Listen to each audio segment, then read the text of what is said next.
Hello students, welcome to Magnet Brains. This is Tazmin Pathan, your science educator for class 9th and for class 10. तो जैसे कि मैंने आपको अभी बताया बेटा कि मैं आप लोगों को पढ़ा रही हूँ क्लास 9th और क्लास 10th की साइंस, वो भी फुल कंप्लीट डिटेल्ड कोर्स के साथ जिसमें आपको मिल रहे हैं डेली प्रैक्टिस पेपर्स। स्टूडेंट्स अगर आप लोग सीबीएसई बोर्ड से आते हैं, हम आपको केजी से लेके क्लास 12 तक की free of cost classes provide कराते हैं।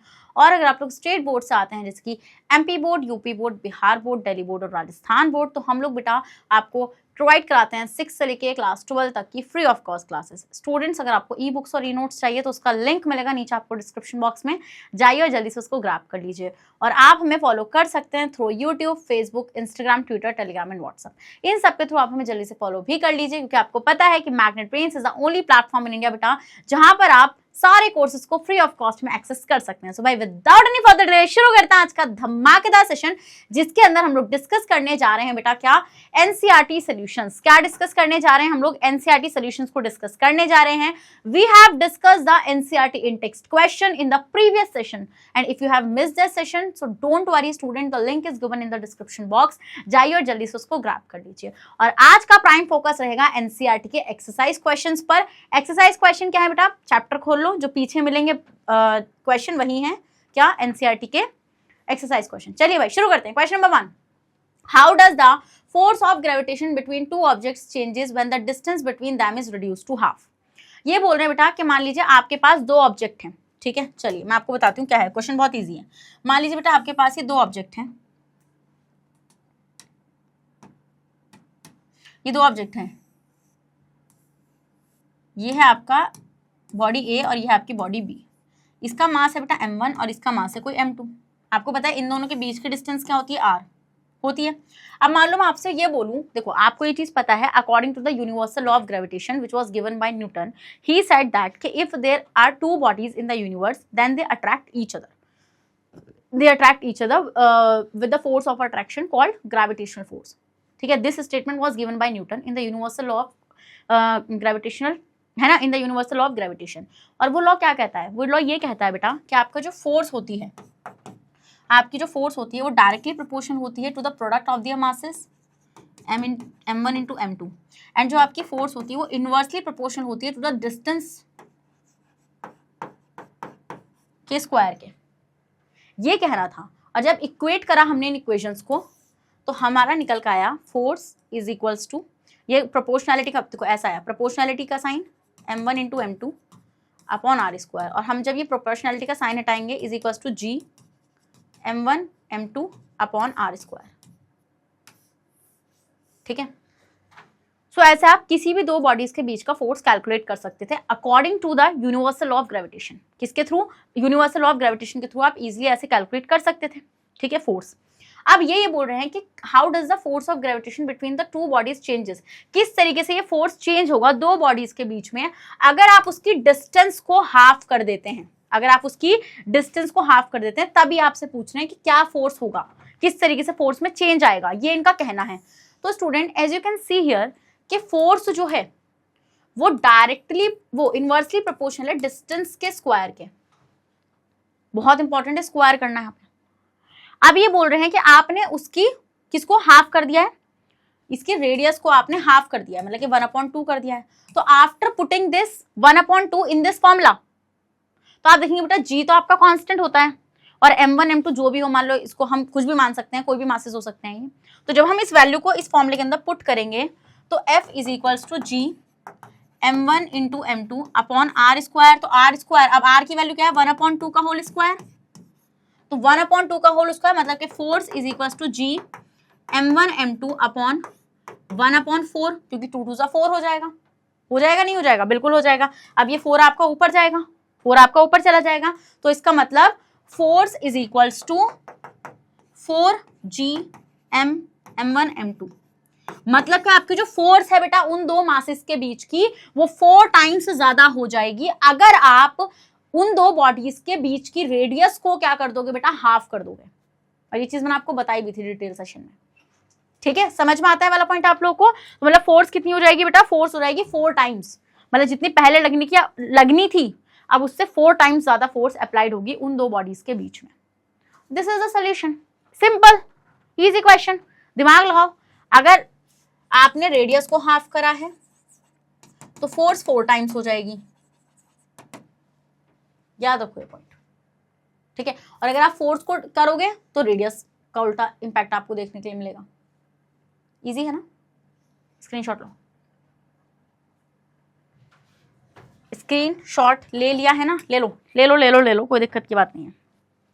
आगे बढ़ जाए बेटा, नेक्स्ट क्वेश्चन। चलिए नेक्स्ट क्वेश्चन देखते हैं, ठीक है। सो देखो, तो आप देखोगे बेटा यहाँ पे कि consider the universal law of gravitation. Universal law of gravitation को कंसिडर करना है, ये क्वेश्चन आ सकता है, इट कैन बी, ओके। तो अकॉर्डिंग, और आ नहीं सकता, आएगा। अकॉर्डिंग टू लॉ बेटा आपको पता है कि फोर्स आप कैसे कैलकुलेट करते हो, दो बॉडीज के बीच की, जी m1 m2 upon are square. m1 m2 जो है बेटा वो मासेज हैं, ठीक है। अब वहां से हम लोग निकालेंगे, जी आपका ग्रेविटेशनल कांस्टेंट होगा, आर आपकी डिस्टेंस होगी दो बॉडीज के बीच की, और डिस्टेंस आपकी रिड्यूस कर दी है 1 अपॉन आर टाइम्स, ठीक है, वो 1/2 टाइम्स। तो 1/2 टाइम्स जब आप इसको करेंगे तो आपकी फोर्स आएगी 4F के इक्वल। कितनी आएगी? 4F। मतलब कि therefore once the space between the object is reduce to half, मतलब अगर आप दो ऑब्जेक्ट के बीच का स्पेस को रिड्यूस करोगे हाफ, मतलब हाफ रिड्यूस कर लोगे, मान लो पहले आपने उसको 4 मीटर की डिस्टेंस पर रखा हुआ था, अगर आपने उसको 2 मीटर की डिस्टेंस पर रख दिया तो आपकी जो फोर्स ऑफ ग्रेविटेशन है वो इंक्रीज हो जाएगी 4th टाइम, ठीक है, ऑफ द फर्स्ट फोर्स। मतलब जो भी उसकी फर्स्ट फोर्स होगी उसके 4th टाइम वो डबल हो जाएगी, मतलब इंक्रीज हो जाएगी। नेक्स्ट आते हैं आपका question number 2, and question number 1 easy था, ऐसे ही सारे क्वेश्चन है, कोई डरने की जरूरत ही नहीं है, मैं हूं ना यहाँ पे, क्यों डर रहे हो। चलो नेक्स्ट क्वेश्चन देखते हैं आपका question number 2। Gravitational force act on all objects in proportion of their masses, why then a heavy object does not fall faster than a lighter object, ठीक है। ये बोल रहे हैं बेटा कि हमें ये चीज मालूम है कि जो आपकी ग्रेविटेशनल फोर्स होती है बेटा वो हर ऑब्जेक्ट पर एक्ट करती है in a proportion of their masses. तो ये बोल रहे हैं फिर भी आपका जो हैवी ऑब्जेक्ट होता है does not fall faster than a lighter object, lighter object से वो आपका जल्दी क्यों नहीं गिरता है। तो देखो मैंने आपको एक बात बताई थी बेटा, मैंने आपको क्या बताया था, मैंने आपको ये चीज बोली थी कि आपकी according to the Newton second law, according to the Newton second law वो क्या कहता है, वो ये कहता है कि F is equals to ma। चलो पहले यहाँ से पढ़ लेते हैं फिर देखते हैं। तो देखो क्या होगा, all the objects fall from the top with a constant acceleration called acceleration due to gravity.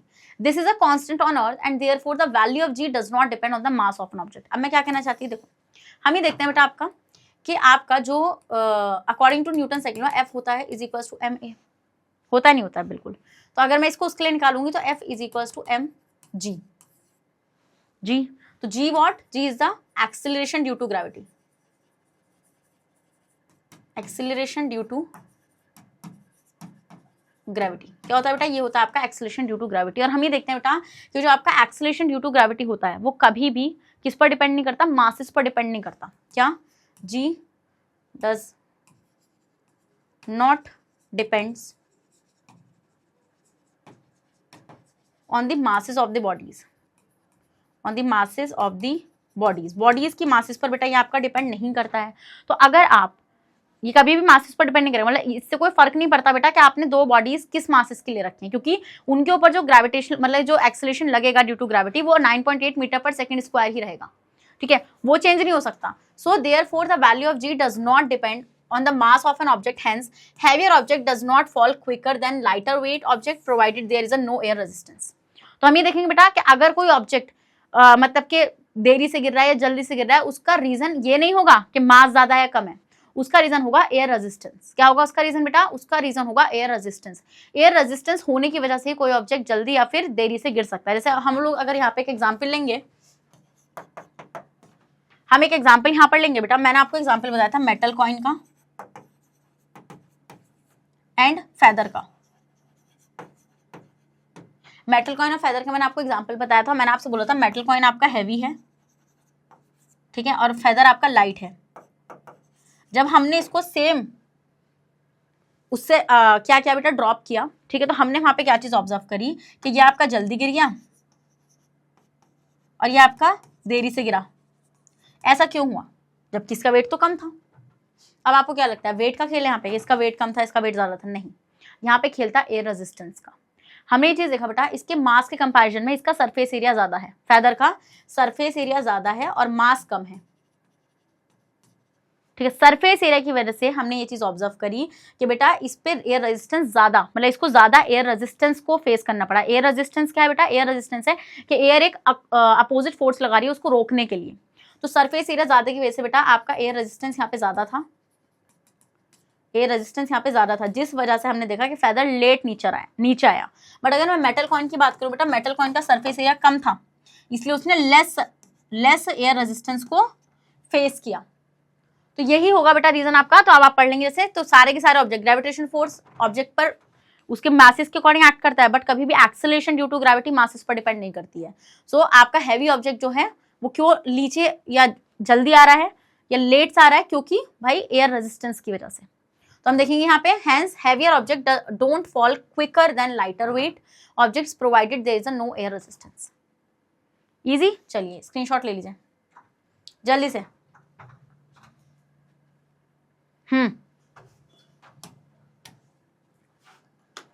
सो अब आते हैं बेटा आपका क्वेश्चन नंबर 3, ठीक है। क्वेश्चन नंबर 3 क्या कहते हैं, What is the magnitude of the gravitational force between the earth and a 1 kg object on its surface? Mass of the earth is इतना and radius of the earth is इतना। Okay, ये बोल रहे हैं बेटा आपको ग्रेविटेशनल फोर्स कैलकुलेट करना है between the earth and a 1 kg object on it surface. देखो मैं बताती हूँ, मान लीजिए आपके पास ही अर्थ है, ठीक है, और इस अर्थ पर बेटा ये एक ऑब्जेक्ट रखा हुआ है यहाँ पे। मान लो ये आपकी बॉल है जो 1 kg की है, this is 1 kg ball and this is earth here.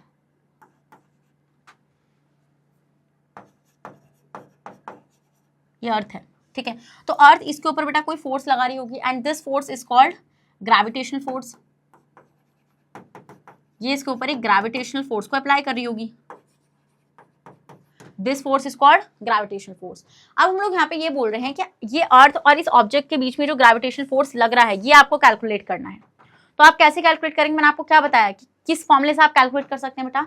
You can calculate F is equal to G m1 m2 upon r square, ठीक है। m1 आपका mass of the earth and m2 आपका mass of the object, कुछ भी हो सकता है मतलब वहां पे। आप बस ये देखो कि दो ऑब्जेक्ट क्या गिवन है, क्या दो ऑब्जेक्ट आपको क्या गिवन है। अब हम लोग ये देखते हैं बेटा आपका कि जो आपकी फोर्स होती है, हम उस फोर्स में g की वैल्यू रखेंगे, ठीक है। अब आप देखो आपको क्या क्या चीजें गिवन है। फोर्स कैलकुलेट करने के लिए आपको क्या चाहिए, आपको वैल्यूज चाहिए यहाँ पे। तो आप देखो यहाँ पे मास ऑफ द अर्थ आपको गिवन है विच इज कहा गया 6 × 10⁻24 kg, है ना।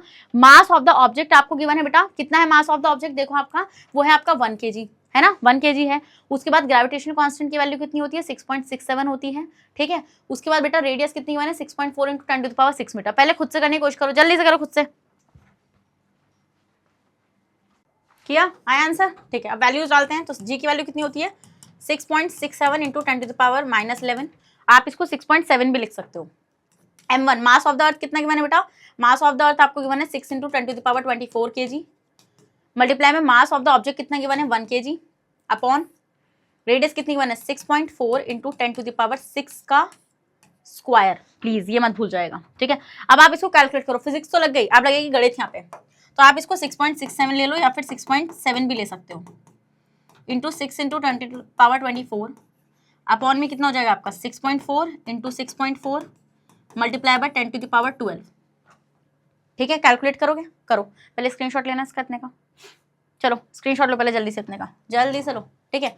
और अभी आप देखोगे बेटा यहाँ पे, तो आप ये सब कुछ कैलकुलेट करोगे तो आपको क्या मिलेगा बेटा, आपको यहाँ से आंसर मिलेगा 9.8 न्यूटन। अब आप बोल, अगर बेटा आप इसको आप कैलकुलेट कर रहे हो ना, तो आप बिल्कुल बेवकूफ़ी कर रहे हो। क्यों, अब आप खुद सोचो, ऑब्जेक्ट का मास 1 kg का था और 1 kg ऑब्जेक्ट पर जो फोर्स लगती है बेटा वो 9.8 न्यूटन की लगती है, ग्रेविटेशनल फोर्स। तो ये पूरा कैलकुलेशन करने के बाद कितना आएगा बेटा, 9.8 न्यूटन आएगा। तो अगर आपको ऐसे कहीं पे इक्वेशन दिखेगी ना जहाँ पे आपको ऐसे लिखा हुआ होगा, तो आपको सीधा उसको कैलकुलेट नहीं करना है, आपको ऐसे करना है, उसको सीधा 9.8 लिख देना, बस बात खत्म, न्यूटन, ठीक है। So this shows that the earth exert a force of 9.8 Newton on a body of 1 kg मास। मतलब कि ये दिखाता है कि अर्थ जो है वो कितना फोर्स एक्सर्ट करेगी बेटा, 9.8 न्यूटन का फोर्स एक्सर्ट करेगी किसी 1 kg मास की बॉडी पर। So the body will exert an equal force of attraction 9.8 on the earth. और आपको पता है बेटा according to the Newton's second law, जो क्या कहता है वो, according to the Newton's third law, जो क्या कहता है बेटा, वो ये कहता है आपसे कि अगर दो बॉडीज हैं और अगर एक बॉडी, मान लो एक बॉडी ए है और एक बॉडी बी है, तो मान लो ये अर्थ है ए वाली और बी वाली कोई ऑब्जेक्ट है 1 kg की बॉल, तो अगर ये इस पे 9.8 न्यूटन का फोर्स लगा रही है ना, तो ये भी बी वाली भी 9.8 न्यूटन का ही फोर्स लगाएगी इस पर। समझ गए? Yes ma'am. चलिए, ये बहुत इंपॉर्टेंट है बेटा, जो आपके कॉन्सेप्ट रजिस्टर्स में होने चाहिए हमेशा। नेक्स्ट आता है question number 4। The earth and the moon are attracted to each other by gravitational force. बिल्कुल सही बात है, अर्थ और मून आपस में एक दूसरे को ग्रेविटेशनल फोर्स के थ्रू अट्रैक्ट कर रहे हैं। Does the earth attract the moon with a force that is greater or smaller or the same as the force with which the moon attract the earth why. ये बोल रहे हैं बेटा कि वो जो फोर्स ऑफ अट्रैक्शन इन दोनों के बीच में वो सेम है, ज्यादा है, कम है, क्या है ना। तो ये बोल रहे हैं कि with the moon attract the earth and why, ऐसा क्यों है। तो चलिए आइए देखते हैं। देखो एक बात मैंने आपको बताई थी बेटा, अभी मैंने आपको क्या बताया, मान लो ये अर्थ है और ये मून है, ठीक है, this is the earth here and this is the moon here. अब बेटा ये इसको अट्रैक्ट कर रही है एक फोर्स के साथ, मान लो कोई एक्स फोर्स है जिससे इसको अप्लाई मतलब कि अट्रैक्ट कर रही है अपनी तरफ। अकॉर्डिंग टू, अभी यही चीज समझाई थी ना पीछे भी, according to Newton's third law, Newton's third law. बेटा हम देखते हैं कि थर्ड लॉ जो था न्यूटन का, उसके अकॉर्डिंग अगर मैं यहाँ पे ध्यान से एक चीज को ऑब्जर्व करूं तो मैं ये बोल सकती हूँ कि अगर आपके पास जो अर्थ है, अगर अर्थ इस पर एक्स फोर्स, एक्स न्यूटन की कोई फोर्स लगा रही है, ठीक है, तो मून भी इक्वल, ये क्या बोलता है, every action has equal and opposite reaction, हम ये देखते हैं बेटा कि हर एक्शन का इक्वल और अपोजिट रिएक्शन होता है। क्या, हर एक्शन का इक्वल और अपोजिट रिएक्शन होता है according to Newton's third law, and which is very important, जो बहुत ही ज्यादा इंपॉर्टेंट होता है बेटा। तो मान लो अगर अर्थ इस पर कोई एक्स फोर्स, मतलब एक्स न्यूटन की फोर्स लगा रही है ना बेटा, तो ये भी इस पर एक्स न्यूटन की ही फोर्स लगाएगा, मतलब इक्वल एंड अपोजिट फोर्स। समझ में आया, समझ में आता है, नहीं समझ में आता है, आता है नहीं समझ में आता है, पहले इतने का स्क्रीनशॉट लो, तो मतलब कि सेम फोर्स लगेगी जो दोनों लगाएंगे। So the earth attract the moon with the force same as the force with which the moon attract the earth, मतलब दोनों ही एक दूसरे पर इक्वल एंड अपोजिट फोर्स लगा रहे हैं बेटा अट्रैक्शन की। However these forces are in opposite direction, बेटा ये दोनों अपोजिट डायरेक्शन होंगी, क्योंकि according to Newton's third law action और रिएक्शन फोर्सेज अपोजिट डायरेक्शन में अप्लाई होती हैं। By universal law of gravitation the force between the moon and the sun can be, आपकी ये हो जाएगी, है ना, यहाँ से आप इजीली इसको निकाल सकते हैं। ठीक है, समझ में आया, आया नहीं समझ में। अब आते हैं बेटा आपका of the earth can be, earth, ठीक है, जिसमें आपका mass of the earth and mass of the moon, और इजीली आप इनके बीच की कैलकुलेशन कर सकते हैं। इजी है फोर्स निकालना, बट इक्वल एंड अपोजिट होगी वो, ठीक है। और इक्वल एंड अपोजिट क्यों, देखो ना आप, देखो यहाँ पे एक चीज ऑब्जर्व करो, एक फोर्स अगर इधर लग रही है तो दूसरी फोर्स उधर लग रही है, तो अपोजिट डायरेक्शन में लग रही है ना, सेम में थोड़ी लग रही है। चलिए next question, question number 5, if the moon attracts the earth why does the earth not moves towards the moon. ये बोले बेटा अगर मून भी अर्थ को अट्रैक्ट कर रहा है और अर्थ भी मून को अट्रैक्ट कर रही है, तो क्यों आपका जो मून है, why does the earth not move towards the moon, मतलब कि मून अर्थ के टुवर्ड्स क्यों नहीं जा रही है। देखो उसका सिंपल सा रीजन मैं आपको बताती हूँ, अर्थ है ये और मून है ये। तो हम यहाँ पे क्या देखते हैं बेटा, हम लोग यहाँ पे देखते हैं कि जो आपकी फोर्स होती है, फोर्स का क्या होता है, फोर्स का सीन क्या होता है बेटा, फोर्स का सीन होता है F is equal to ma according to Newton second law, according to Newton second law F is equal to ma होता है नहीं होता है, बिल्कुल होता है। अगर बेटा मैं यहाँ पर फोर्स को कांस्टेंट कर दूं, क्योंकि इन दोनों के बीच में लगने वाली फोर्स इक्वल होगी according to Newton's third law. बिल्कुल सही बोल रही हूँ मैं, बिल्कुल सही बोल रही हूँ। अब बेटा अब हम देखेंगे कि एक्सेलरेशन जो होता है वो मास के इनवर्सली प्रोपोर्शनल होता है।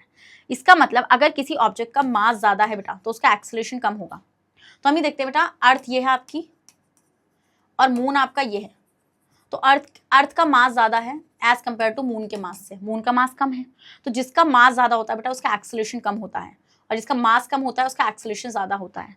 तो अब ये पूछ रहे हैं कि मून अर्थ को अट्रैक्ट तो कर रही है, बट फिर भी अर्थ जो है उसको टुवर्ड्स क्यों नहीं जा रही है बेटा, क्योंकि उसका मास ज्यादा है। हाँ, so according to universal law of gravitation, Newton's third law, we all know that, मतलब यूनिवर्सल लॉ ऑफ ग्रेविटेशन के अकॉर्डिंग और न्यूटन्स थर्ड लॉ के अकॉर्डिंग हम सबको ये चीज पता है कि जो आपकी अट्रैक्शन होता है दो ऑब्जेक्ट्स के बीच का वो सेम होता है, however in the opposite direction, भले से वो अपोजिट डायरेक्शन में हो। But so the earth attracts the moon with a force same as the moon attract the earth.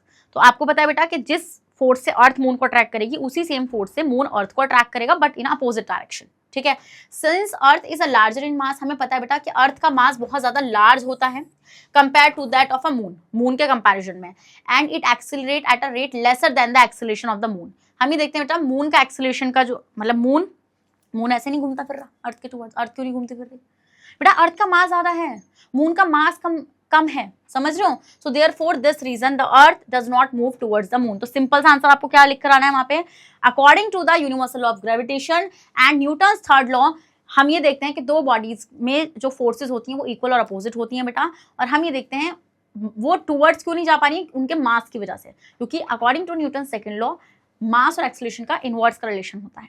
तो समझ गए वाला पॉइंट। इस डायग्राम को बनाकर आ जाना, टीचर इंप्रेस कि बच्चों को बहुत अच्छा कॉन्सेप्ट आता है। चलिए स्क्रीनशॉट लीजिए, क्योंकि मेरी क्लास का सिंपल सा फंडा है कॉन्सेप्ट, और कुछ नहीं, कॉन्सेप्ट चलेगा यहाँ पे, ठीक है। चलिए चलिए चलिए चलिए नेक्स्ट क्वेश्चन पे मूव कर जाते हैं। What happens the force between the two objects if, क्या होगा दो ऑब्जेक्ट के बीच में जो फोर्स लग रही है, अगर मास जो ऑब्जेक्ट का है वो डबल कर दें, डिस्टेंस जो है ऑब्जेक्ट के बीच की उसको डबल कर दें या ट्रिपल कर दें, या मास जो है दोनों ऑब्जेक्ट का ही डबल कर दें, क्या होगा? आओ बताते हैं क्या होगा। सबसे पहले अकॉर्डिंग टू, अगर आपको कॉन्सेप्ट आता है ना बेटा, मैं गारंटी देती हूँ अगर एक क्वेश्चन की अप्रोच गलत हो जाए तो, एक क्वेश्चन की अप्रोच गलत नहीं हो सकती। According to universal law of gravitation, universal law of gravitation, हम ये चीज ऑब्जर्व करते हैं बेटा। According to universal law of gravitation हम कहते हैं कि आपका जो फोर्स होती है इज इक्वल्स टू जी, मतलब ये मत लिखो इज इक्वल टू, अभी जी आपकी फोर्स होती है वो डायरेक्टली प्रोपोर्शन होती है मास के प्रोडक्ट्स के, और इनवर्सली प्रोपोर्शन होती है बेटा आपके डिस्टेंस के स्क्वायर के। तो इसका मतलब जब हम यहाँ से इनको इक्वेट करेंगे तो ये हो जाएगा आपका m1 m2 upon are square, मतलब कि हम यहाँ से प्रोपोर्शनैलिटी का साइन हटाएंगे तो it will be f is equals to G m1 m2 upon are square. समझ गए वाला पॉइंट आप लोग? तो हम यहाँ से ये चीज देखते हैं कि आप इसके थ्रू फोर्स कैलकुलेट कर सकते हो, बट अभी मुझे इससे मतलब ही नहीं है। मुझे जो मतलब है वो देखो, ये बोल रहे हैं कि दो ऑब्जेक्ट्स हैं, मान लो ये एक ऑब्जेक्ट ए, ये ऑब्जेक्ट बी, ए और बी, ठीक है। अब ये बोल रहे हैं इन दोनों के बीच की डिस्टेंस, इनका कुछ मास होगा, इसका कोई m1 मास होगा, इसका कोई m2 मास होगा। तो पहला केस ये बोल रहे हैं मुझसे कि अगर एक ऑब्जेक्ट के मास को डबल कर दूं मैं, मास ऑफ वन ऑब्जेक्ट, मतलब ये जो दो ऑब्जेक्ट है ना ए और बी, इसमें से एक के मास को डबल कर देंगे तो फोर्स का क्या होगा? तो देखो according to the formula F is equal to G, एक मास को डबल कर दिया तो एक हो गया आपका 2m और एक रहेगा आपका m2 अपॉन में आर स्क्वायर, मतलब कि फोर्स भी डबल, क्योंकि आपको पता है कि मास और फोर्स का डायरेक्ट रिलेशन होता है। तो if you increase the mass of an object then the force will automatically increase as same as the mass increase. Next आते हैं सेकंड पार्ट, खत्म क्वेश्चन, लो इतना आसान था। द डिस्टेंस, तो आपकी फोर्स क्या हो जाएगी? फोर्स हो जाएगी आपकी डबल, पहले वाली फोर्स से डबल हो जाएगी next force. The distance between the object is double and triple, ये बोल रहे हैं अगर हम डिस्टेंस को या तो डबल कर दें या फिर ट्रिपल कर दें तब क्या होगा। तो चलिए दोनों केसेस बताती हूँ। आपको ये चीज पता है बेटा, फोर्स और डिस्टेंस का इनवर्स का रिलेशनशिप होता है। अगर रेडियस बढ़ेगी तो फोर्स घटेगी, फोर्स बढ़ेगी तो रेडियस घटेगा। चलो अब देखते हैं। तो बेटा F is equals to G m1 m2 upon are square, तो पहले वाले में हम लोग रेडियस को डबल कर रहे हैं तो ये हो जाएगा आपका 2r स्क्वायर, क्या हो जाएगा? ये आपका हो जाएगा 2r स्क्वायर। तो force is equals to G m1 m2 upon में 2 2 जा 4 r स्क्वायर, मतलब के आपकी फोर्स जो है वो 1/4 टाइम कम हो जाएगी अगर आप रेडियस को डबल कर देंगे। तो फोर्स कितनी हो जाएगी बेटा? फोर्स हो जाएगी आपकी 1/4, मतलब जो पहले फोर्स लगनी थी ना उसकी 1/4 फोर्स ही अप्लाई होगी उन दोनों ऑब्जेक्ट्स के बीच में। और अगर आप रेडियस को ट्रिपल करते हो, है ना, तो क्या होगा? F is equals to G m1 m2 upon are square, तो r की जगह क्या आएगा? 3r square. अब बेटा स्क्वायर करना मत भूलना, ठीक है। So it will be G m1 m2 upon 9r square. तो मतलब अगर आप फोर्स को ट्रिपल करते हो, अगर आप रेडियस को ट्रिपल करते हो बेटा, 3 टाइम्स बढ़ा देते हो, तो आप देखोगे यहाँ पे कि आपका जो फोर्स है वो 1/9 टाइम कम हो जाएगा जो पहले फोर्स अप्लाई होनी थी। ऐसे हैं क्वेश्चन, इतने इजी, और 100% आएगा एग्जाम में, 100%, 3 मार्क क्वेश्चन। नेक्स्ट आएंगे the mass of a both objects are double, अगर दोनों ही ऑब्जेक्ट के मास को डबल कर दोगे तो अभी तक क्या सिखा रही हूँ इतनी देर से? अभी तक सिखा क्या रही हूँ मैं इतनी देर से? चलो इस वाले में कर लो, सी वाले को यहाँ पे कंटिन्यू कर लेते हैं। तो आपको पता है दोनों मासेस डबल कर दिए, मतलब कि m1 भी डबल हो गया और m2 भी डबल हो गया। तो इसका मतलब F 2 2 जा 4, तो मतलब फोर्स आपकी 4 टाइम्स ज्यादा हो जाएगी। फोर्स कितनी हो जाएगी बेटा? फोर्स आपकी 4 टाइम्स ज्यादा हो जाएगी। इजी क्वेश्चन, इससे ज्यादा आसान क्या कराऊं मैं? हाँ, इससे ज्यादा आसान मैं क्या ही कराऊं। स्क्रीनशॉट लो जरा, जल्दी ले लो स्क्रीनशॉट। इसका ले लिया? ठीक है, डन। देखो हम यहाँ से देखना शुरू करना। तो भैया पहले वाले में केस में क्या हो जाएगा? आपकी डबल हो जाएगा मास। तो if the object is double for an object, मतलब if the mass of an object भी डबल, तो फोर्स भी आपका डबल हो जाएगा। दूसरे केस में देखना कि फोर्स आपका 1/4 हो जाएगा उसकी इनिशियल फोर्स से। और कहाँ गया थर्ड वाला देखोगे? और हाँ, वो ये हो जाएगा आपका fourth become 1/9 of its initial force जब आप ट्रिपल करोगे रेडियस को। और डबल करोगे तो 4 टाइम हो जाएगा, मतलब 1/4 टाइम। और अगर मासेस को डबल कर दोगे ना दोनों के, तो फोर्स भी आपका 4 टाइम इंक्रीज हो जाएगा। बस इतना इजी क्वेश्चन बेटा, इतना इजी क्वेश्चन। अगर आपको यूनिवर्सल लॉ ऑफ ग्रेविटेशन आता है ना, मैं गारंटी देती हूँ क्वेश्चन गलत नहीं हो सकता यहाँ से। अब आते हैं next question, what is the importance of universal law of gravitation. बेटा इसकी तो इतनी इंपॉर्टेंस है, क्या ही बताएं हम। इसकी वजह से हम न्यू स्टार्स प्लैनेट्स को डिस्कवर कर पा रहे हैं, इसकी वजह से हम लोग पता कर पा रहे हैं कि टाइड्स क्यों बन रही हैं, इसी की वजह से सोलर सिस्टम स्टेबिलिटी में है। हाँ, इतने सारे इसके रीजंस हैं बेटा कि भाई ये बहुत इंपॉर्टेंट है। तो the universal law of gravitation explains many phenomena. बेटा बहुत सारे फिनोमेना को एक्सप्लेन करता है। सबसे पहला फिनोमेना ये मून के मोशन को एक्सप्लेन करता है टूवर्ड्स द अर्थ, मतलब कि अर्थ के अराउंड मून का जो मोशन है वो कौन एक्सप्लेन कर पा रहा है, universal law of gravitation explain कर पा रहा है। The responsibility of gravity on the weight of the body which keeps us on the ground. बेटा इसकी वजह से हम लोग जमीन पर टिके हुए हैं, वरना अभी उड़ते हुए नजर आते हैं, है ना, वो पंछी बन उड़ता फिरूं मस्त मगन में, या उल्टे फुलटे नजर आते हैं, है ना। So the tides because of the moon and therefore the sun. ये जो टाइड्स आती है ना बेटा, टाइड्स लहरें समुद्र में, ये सन और मून की वजह से है, ये भी हमें इसने एक्सप्लेन करके दिया है। Next the motion of a planets around the sun. और बेटा सन के अराउंड प्लैनेट्स का मोशन इसकी वजह से, मतलब पूरे सोलर सिस्टम की स्टेबिलिटी इसकी वजह से है। तो इसलिए बेटा ये यूनिवर्सल लॉ ऑफ ग्रेविटेशन ने सारी चीजें एक्सप्लेन करके दी है हमें कि क्यों है ये सब चीजें, क्यों आपके प्लैनेट्स जो होते हैं वो सन के अराउंड मूव कर रहे हैं, क्यों आपके वो जो मतलब के जो मून है वो किसके अराउंड चक्कर लगा रहा है, अर्थ के अराउंड चक्कर लगा रहा है, ठीक है, क्यों हम जमीन पर टिके खड़े हैं। तो ये सब सारे फिनोमेनास जो हैं वो किसने बताए हैं बेटा, यूनिवर्सल लॉ ऑफ ग्रेविटेशन ने बताए हैं। Easy question, next move ahead. Question number 8, what is the acceleration of the free fall. Acceleration of free fall, बेटा फ्री फॉल क्या होता है बताओ। फ्री फॉल होता है, मान लो कोई बंदा यहाँ खड़ा है, ये बिल्डिंग है, इस बिल्डिंग पे एक बंदे को चढ़ा दो, यहाँ एक बंदा खड़ा है, उस बंदे ने एक ऑब्जेक्ट को ऊपर से नीचे फेंक दिया, this is called free fall. But free fall होता क्यों है, under the influence of gravity. क्या, free fall occur under the influence of gravity.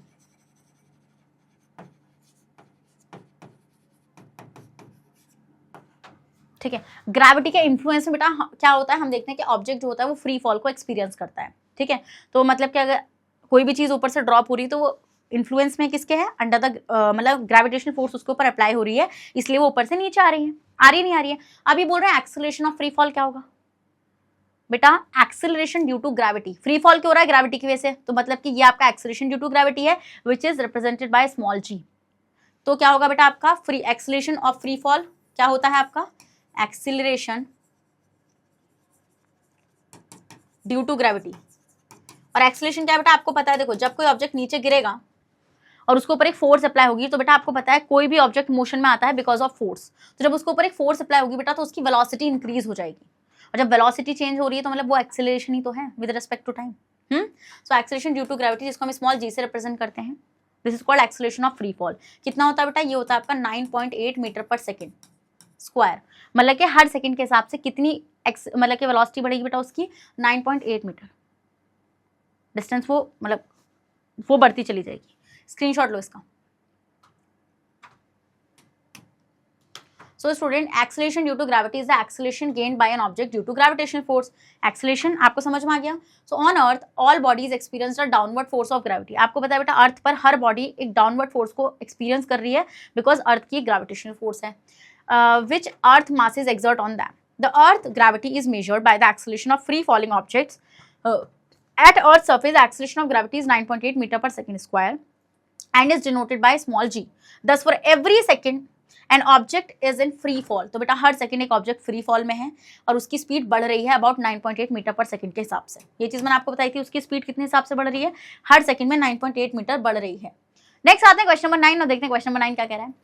Why do we call the gravitational force between the earth and object? Okay, हम क्या बोलेंगे बेटा उसको, जो ग्रेविटेशनल फोर्स अर्थ और ऑब्जेक्ट के बीच में लग रही है, बताइए जल्दी से क्या बोलेंगे बेटा हम लोग उसको। The gravitational force between the earth and object is called wait.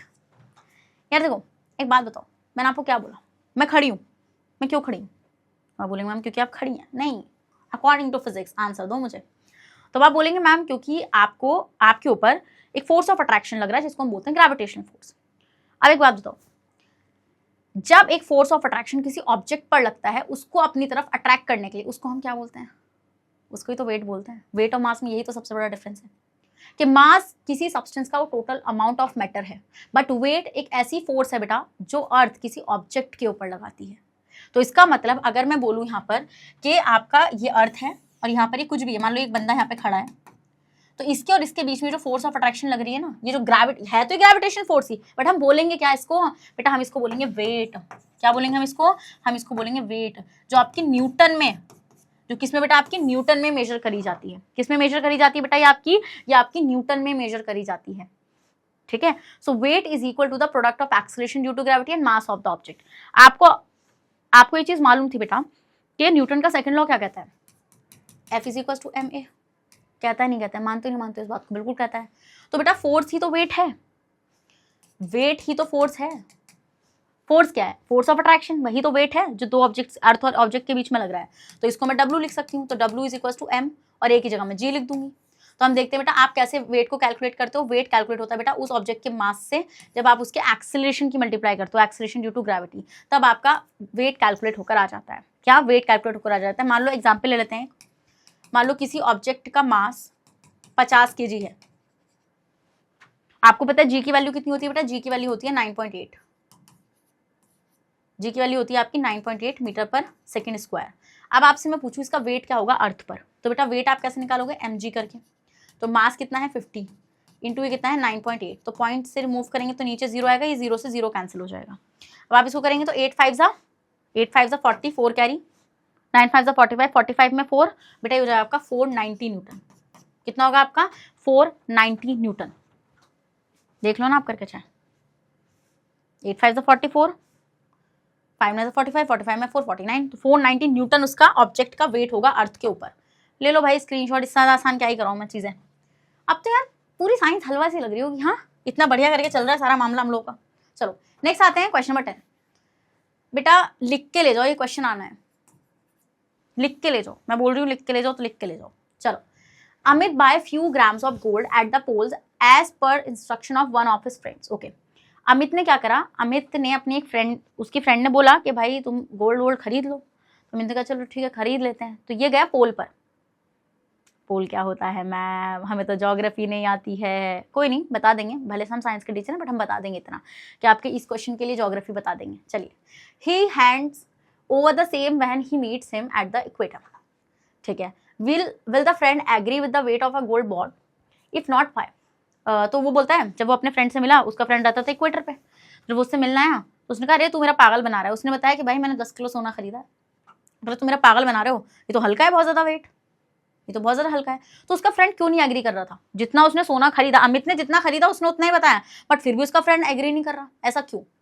और कुछ वैल्यू वगैरह भी यहाँ पे दे रखी। चलिए, तो हिंट इनका क्या है, the value of g is greater at the poles than that of equator. बेटा यहीं से आंसर निकल गया इसका। आपको मैंने एक बात बताई थी कि अर्थ जो है वो एक परफेक्ट स्फीयर नहीं है, क्यों, वो ऐसी है कुछ। ओहो देख रहे हो क्या बनाया मैंने, ये क्या बन रहा है, चलो कोई नहीं।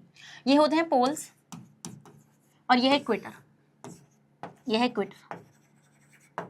मान लो ये सेंटर है, तो सेंटर से आपकी अगर मैं निकालूं बेटा यहाँ से रेडियस, तो हम ये देखेंगे पोल्स तक की रेडियस सेंटर से लेके जो रेडियस होती है वो कम होती है और इक्वेटर की रेडियस ज़्यादा होती है। ये वाली रेडियस ज़्यादा होगी, सेंटर से, अर्थ के सेंटर से पोल तक की जो रेडियस होगी वो कम होती है और सेंटर से इक्वेटर वाली जो रेडियस होती है वो ज़्यादा होती है।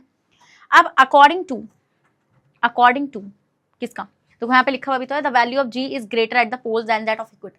अब बेटा अगर मैं आपसे जी निकलवाने पा जाऊँ, ठीक है, तो जी क्या होता है, जी आपका क्या होता है, जी होता है आपका g is equals to gravity is equals to G M upon are square. ऐसे तो निकालते हैं पर लोग निकालते नहीं निकालते हैं बिल्कुल। तो मतलब अगर मैं ग्रेविटेशन कांस्टेंट, मास वगैरह सबको कांस्टेंट कर दूँ तो जी और आपका 1/r स्क्वायर, ठीक है, इनका एक रिलेशनशिप आता है जो इन्वर्स होता है। कैसा होता है बेटा, ये आपका इन्वर्स होता है रिलेशन। तो हम यहाँ पे देखते हैं कि अगर आप रेडियस को बढ़ाएंगे तो जी आपका घटेगा फॉर श्योर। अगर आप रेडियस को बढ़ाएंगे बेटा तो जी घटेगा और अगर आप रेडियस को कम करेंगे तो जी आपका बढ़ेगा। तो देखो ये लिखा हुआ है ना, the value of g is greater at poles than that of equator. तो अब आप देखो यहाँ पे बेटा, यहाँ पे रेडियस कम है तो जी तो बढ़ेगा, तो यहाँ पे आपकी ग्रेविटी ज्यादा होगी, ठीक है। और यहाँ पर हम देखेंगे बेटा रेडियस ज्यादा है तो यहाँ पर आपकी ग्रेविटी कम रहेगी इक्वेटर्स पर। अब एक चीज ध्यान से, एक चीज और याद करो कि मास और ग्रेविटी का कोई खेल है क्या सारा का सारा। अब आप खुद सोचो कि वो जो सोना पोल्स पे से खरीद कर लाया है, क्या वहां पे ग्रेविटी ज्यादा थी? तो ग्रेविटी ज्यादा थी तो बेटा वहां पे मास भी ज्यादा था। हाँ, था या नहीं था? बताओ जरा। बिल्कुल था। और जब ये इक्वेटर पर आया तो बेटा वहां पे ग्रेविटी कम हो गई, तो मतलब कि मास ऑफ द सोना भी कम हो गया, इसलिए उसको वो झूठ नहीं बोल रहा, अमित झूठ नहीं बोल रहा, ठीक है।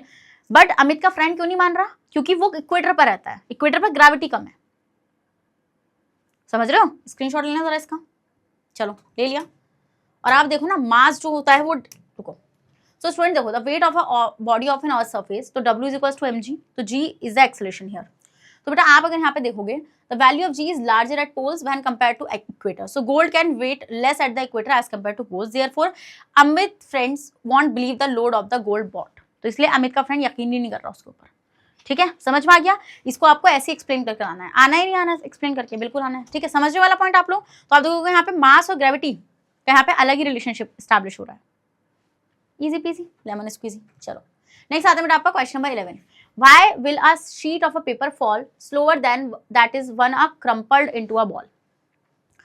एक पेपर लो प्लेन और एक पेपर लो प्लेन और एक को ऐसे मसल दो, मतलब पूरे एक बॉल बना दो उसकी, ठीक है। एक प्लेन पेपर ले लो ऐसे। मेरे पेपर कहाँ से लग रहा है? मेरी ड्राइंग को ना नजर लग गई है आप सबकी। बहुत कह रहे थे ना मैम बहुत अच्छी ड्राइंग है, बहुत अच्छी ड्राइंग है। अब देखो क्या हो रहा है, पेपर नहीं बन रहा मुझसे। एक बहुत दिनों से बयान नहीं पढ़ाई ना मैंने, कोई नहीं बना दूंगी, पढ़ा दूंगी। चलो तो अरे आप उसको ना एक ऐसे बॉल में ऐसे क्रम्पल कर लो, ऐसे, ठीक है, ऐसे कर लो उसको। अब ये तो है sheet of paper and this is crumpled ball, crumpled paper into ball. अब ये बोल रहे हैं कि why will a sheet of paper fall slower then one that is crumpled into ball. ये देरी से क्यों गिरेगा और ये जल्दी क्यों गिरेगा, ये बोल रहे हैं। बस इतना बता दो रीजन इनको। सिंपल सी बात मैंने क्या बताई थी? पहली बात मैंने आपको एक चीज बोली थी कि एक्सेलरेशन ड्यू टू ग्रेविटी कभी भी मास पर डिपेंड नहीं करता। तो दोनों का मास अगर डिफरेंट भी है फिर भी इनके एक्सेलरेशन में कोई कमी नहीं आने वाली, दोनों गिरेंगे 9.8 मीटर पर सेकंड स्क्वायर के हिसाब से, मतलब कि हर सेकंड ये 9.8 मीटर पर की डिस्टेंस को कवर करेंगे। अब जो इंपॉर्टेंट चीज ये है कि फिर भी शीट ऑफ पेपर लेट और ये जल्दी क्यों गिर रहा है? बेटा सिंपल सी कहानी जो मैंने हर बार आपको सुनानी है, क्या अब तो आपको याद भी हो जानी है। क्या है वो ये है बेटा कि आपका जो शीट ऑफ पेपर है इसका सरफेस एरिया ज्यादा है और जो आपका एक क्रम्पल्ड पेपर है जो आपने बॉल में कन्वर्ट कर दिया इसका सरफेस एरिया कम है कि नहीं है? तो अगर इसका सरफेस एरिया ज्यादा है बेटा तो इसको ज्यादा एयर रेजिस्टेंस क्या करना पड़ रहा है, फेस करना पड़ रहा है। क्या फेसेस मोर एयर रेजिस्टेंस, क्या करना पड़ा बेटा इसको ज्यादा एयर रेजिस्टेंस को, एक मिनट रुको, यहाँ से नहीं यहाँ से आएगा, मुझे लगा गायब हो गया लिखा हुआ मेरा, कोई नहीं। फेसेस मोर एयर रेजिस्टेंस, तो बेटा इसको ज्यादा एयर रेजिस्टेंस फेस करना पड़ेगा एज कंपेयर टू दिस, और इसको लेस एयर रेजिस्टेंस फेस करना पड़ेगा, लेस एयर रेजिस्टेंस, ठीक है। तो इसकी वजह से बेटा ये आपका जल्दी नीचे आएगा और वो लेट आएगा। इजी क्वेश्चन, स्क्रीनशॉट लो। So student, कहाँ गया? ये रहा। A sheet of paper has a larger surface area when compared to crumpled paper ball. So a sheet of paper will face a lot of air resistance. Thus a sheet of paper falls slower than the crumpled ball. Easy question, easy peasy. Okay, next question, question number 12. Gravitational force on the surface of moon is only 1/6 as strong as gravitational force on the earth. What is the weight in Newton of a 10 kg object on the moon and on the earth? Okay, ये बोल रहे हैं बेटा आपको ये चीज अच्छे से मालूम है कि जो आपकी ग्रेविटेशनल फोर्स होती है अर्थ पर उसकी 1/6 ग्रेविटेशनल फोर्स मून पर प्रेजेंट है। जानते हैं बात तो? ओके। अब ये बोल रहे हैं क्वेश्चन इनका ये है कि क्या होगा weight, what is the weight in newton of a 10 kg object on moon and on earth, ठीक है। ये बोल रहे हैं कि मास है किसी ऑब्जेक्ट का 10 kg, ये बोल रहे हैं कि वेट ऑन मून बताइए और वेट ऑन अर्थ बताइए इस मास, मतलब इस 10 kg मास ऑब्जेक्ट का। करो कैलकुलेट, इजी है। वेट का फॉर्मूला क्या होता है बेटा? W is equal to mg, W is equal to mg होता है बेटा आपका यहाँ पे, ठीक है। तो आपका जो mg हो जाएगा, अब आप इसकी हेल्प से इजीली कैलकुलेट कर सकते हो नहीं कर सकते हो? तो वेट ऑन अर्थ, तो मास कितना है 10 kg का, इंटू ग्रेविटेशनल फोर्स डाल दो अर्थ की, ठीक है। और यहाँ पे इन्होंने हिंट भी दिया है आपको कि gravitational force on the surface of moon is only 1/6 as of a gravitational force on earth. तो अर्थ की कितनी है, अर्थ की जितनी ग्रेविटेशनल फोर्स है ना 6.67 × 10⁻⁻11 ग्रेविटेशनल फोर्स का मतलब कि कांस्टेंट जो है, ठीक है, उसके हिसाब से इसको निकालो, पहले इतने का स्क्रीनशॉट लो जरा इतने का स्क्रीनशॉट।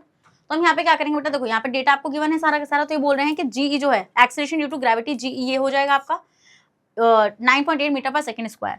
फिर ये बोल रहे हैं acceleration on the moon will be gm, तो WE/WM करेंगे हम लोग यहाँ पे बेटा, तो आप अलग अलग करके निकाल लो। ये बोल रहे हैं कि जो ग्रेविटी है मून पर वो 1/6 है ऑफ ग्रेविटी ऑन अर्थ।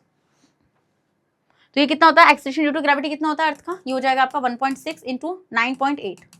तो आप निकाल लो gm करके, ठीक है। तो अब मैं आपको कैलकुलेट करके दिखाती हूँ पूरा। तो सबसे पहले वेट ऑन अर्थ निकालेंगे, तो m × g, ठीक है। तो मतलब कि मास कितना था 10 kg, g कितना है बेटा 9.8, कितना है 9.8, it will be equal to, ये पॉइंट से नीचे 0 आ जाएगा, तो 0 से 0 मतलब कि 98 न्यूटन।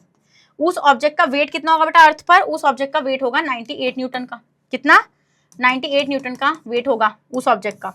फिर मून पर निकालेंगे बेटा वेट ऑन मून, तो m × g, तो मास कितना है 10 kg, बट g आप सोचोगे g कैसे निकलेगा बेटा, उसने बोला है, आपको हिंट दिया है, उसने उसके लिए आपको हिंट दिया है, वो बोल रहा है 1/6 ऑफ ग्रेविटेशन ऑफ अर्थ, तो इट विल बी, बताइए कैसे निकालेंगे आप इसको, यहाँ पे आपका हो जाएगा 1/6 × 9.8।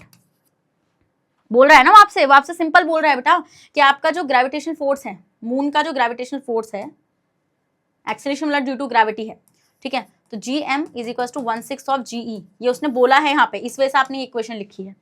सो स्टूडेंट हम यहाँ पे क्या देखेंगे, पॉइंट से नीचे आ जाएगा 0, 0 से 0 कैंसिल, तो इट विल बी 98/6, तो आप इसको कैंसिल कर लो, 6 1 6 हो जाएगा बेटा आपका यहाँ पे, ठीक है। 6 1 6 हो जाएगा आपका, ये 28 आ जाएगा, 6 4 24 हो जाएगा, वो 6 6 से 98 काटो, मेरा दिमाग चल रहा है, 6 1 6 38 होगा, ये 6 6 36 2 आएगा, पॉइंट लाके 0 बढ़ाओ, 6 3 18, फिर 2 लगाओ तो मतलब 16.33, तो 16.33 न्यूटन आंसर होगा। क्या होगा बेटा 16.33 न्यूटन आपका आंसर हो जाएगा। इस तरीके से आपको निकालना है। तो उस 10 kg मास ऑब्जेक्ट का वेट ऑन अर्थ कितना है 98 न्यूटन का, और वेट ऑन मून कितना है 16.33 न्यूटन। कितना कम है यार वहां पर। चलो स्क्रीनशॉट लो। नेक्स्ट अब आते हैं बेटा आपका नेक्स्ट क्वेश्चन नंबर 13 और देखते हैं क्वेश्चन नंबर 13 क्या कह रहा है। Okay, a ball is thrown vertically upward with a velocity of 49 metre per second.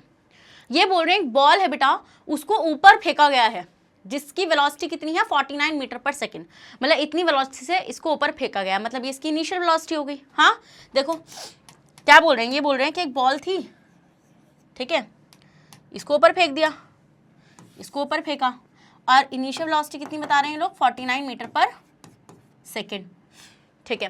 Calculate, अब आपसे बोल रहे हैं क्या कैलकुलेट आपको करना है। आप देखो एक बात बताओ, मैंने आपको एक बात बोली थी बेटा कि जब आप किसी भी ऑब्जेक्ट को ऊपर फेंकोगे, क्या जब आप किसी भी ऑब्जेक्ट को ऊपर फेंकोगे तो उसकी फाइनल वेलोसिटी 0 हो जाएगी। क्या उसकी फाइनल वेलोसिटी क्या हो जाएगी 0, तो v हो जाएगा इसका 0 मीटर पर सेकेंड। डन। फिर इसकी अगर मैं g की बात करूं, g क्या है एक्सेलरेशन ड्यू टू ग्रेविटी, तो बेटा आप अगेंस्ट द ग्रेविटी फेंक रहे हो, मतलब कि g होगा इसका नेगेटिव, और g कितना लेंगे बेटा हम लोग ले लेंगे यहाँ पे -9.8 मीटर पर सेकेंड स्क्वायर। बताया था मैंने ऊपर फेंकोगे तो g नेगेटिव, नीचे फेंकोगे नीचे आएगी बॉल तो g पॉजिटिव। नेक्स्ट अब आपको कैलकुलेट क्या करना है बेटा, आपको कैलकुलेट करना है the maximum height to which it rises, मतलब मैक्सिमम हाइट को कैलकुलेट करना है कहाँ तक ये पहुँच सकती है। तो मतलब कि मैक्सिमम हाइट मतलब कि आपको h फाइंड करना है। तो ये क्वेश्चन कहाँ से आया, ये आया इक्वेशन ऑफ मोशन से, for calculating the motion of freely falling bodies. तो मैंने आपको बताई थी बेटा, देखो 3 टाइप की इक्वेशन होती है आपकी, 3 इक्वेशन होती है ना मोशन की। इक्वेशन ऑफ मोशन कितनी होती है, 3 होती हैं। एक होती है आपकी v = u + at, एक होती है बेटा आपकी s = ut + हाफ at², एक होती है v² = u² + 2as। ये होती है नहीं होती है, बिल्कुल होती है, ठीक है। तो अब बेटा मैंने आपको एक बात बताई थी, वो बात ये थी कि आपको a की जगह तो g डालना है अगर आप किसी भी फ्रीली फॉलिंग बॉडीज़ के लिए कैलकुलेट कर रहे हो मोशन। नेक्स्ट आपको s की जगह h डालना है, तो मतलब ग्रेविटेशन के लिए क्या बनेंगे v = u + at, मतलब v = u + gt, v = u + gt। Next अगर इसके लिए बात करेंगे तो s = ut + half gt²। Okay, इसके लिए कैलकुलेट करेंगे तो v² = u² + 2gh। तो मतलब ये इक्वेशन आप यूज करोगे for calculation the motion of a freely falling body. तो अगर आपको कुछ भी कैलकुलेट करना है, if you want to calculate the v, u, t, कुछ भी h, तो आप इसी से ही कैलकुलेट करोगे। तो सबसे पहले अपने कॉन्सेप्ट रजिस्टर में इस चीज को ऐड करिए कि अगले जितने भी क्वेश्चन है बेटा वो इन्हीं पर ही बेस्ड हैं। जितने भी अगले कितने हैं, टोटली 22 क्वेश्चन है ना, तो अब यहाँ से जितने भी क्वेश्चन चलेंगे वहां तक बेटा 22 तक वो यही इसी पर बेस्ड है। ओके हो गया, चलिए स्क्रीनशॉट ले लो बेटा इतने का। तो अब देखो आपको क्या कैलकुलेट करना है बेटा, आपको h कैलकुलेट करना है। ठीक है, करते हैं, आइए। तो अब आप सोच रहे होंगे मैम h कैलकुलेट करेंगे बट हम लोग कौन सा फॉर्मूला यूज करेंगे। एक बात बताओ, equation of motion, first equation को देखो और थर्ड इक्वेशन को देखो, दोनों में t गिवन है। थर्ड वाली में है t गिवन? नहीं। ऊपर वाली में, फर्स्ट और सेकंड वाली में आपको t गिवन है क्या? क्वेश्चन में आपको t गिवन है? नहीं।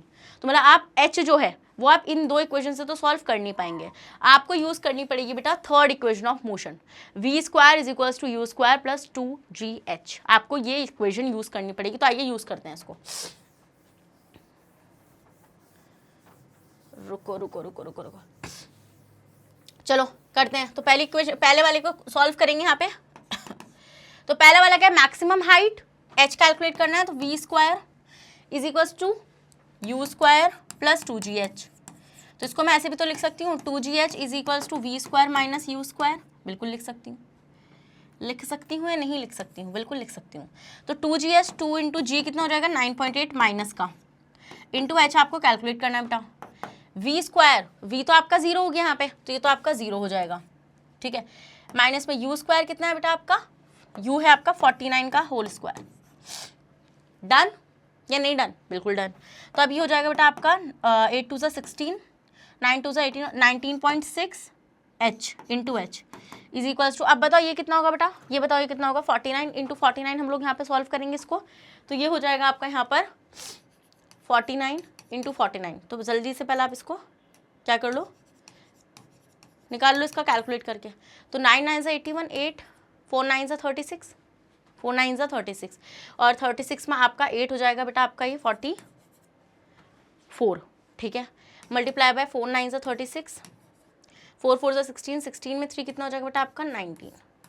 तो 1 6 और 4 0 1, 9 और 5 कितना हो जाएगा आपका ये 9 5 14 और 1 2401 कितना हो जाएगा बेटा ये आपका आ जाएगा 2401 निकल के। चलो भाई अच्छी बात है, कितना आ जाएगा 2401 निकल कर आ जाएगा। ओके, अब आपको क्या करना है बेटा, अब आपको ये करना है 2401 अपॉन में 19.6 और पॉइंट उड़ा के ऊपर आप 0 लगा सकते हैं, नहीं लगा सकते हैं।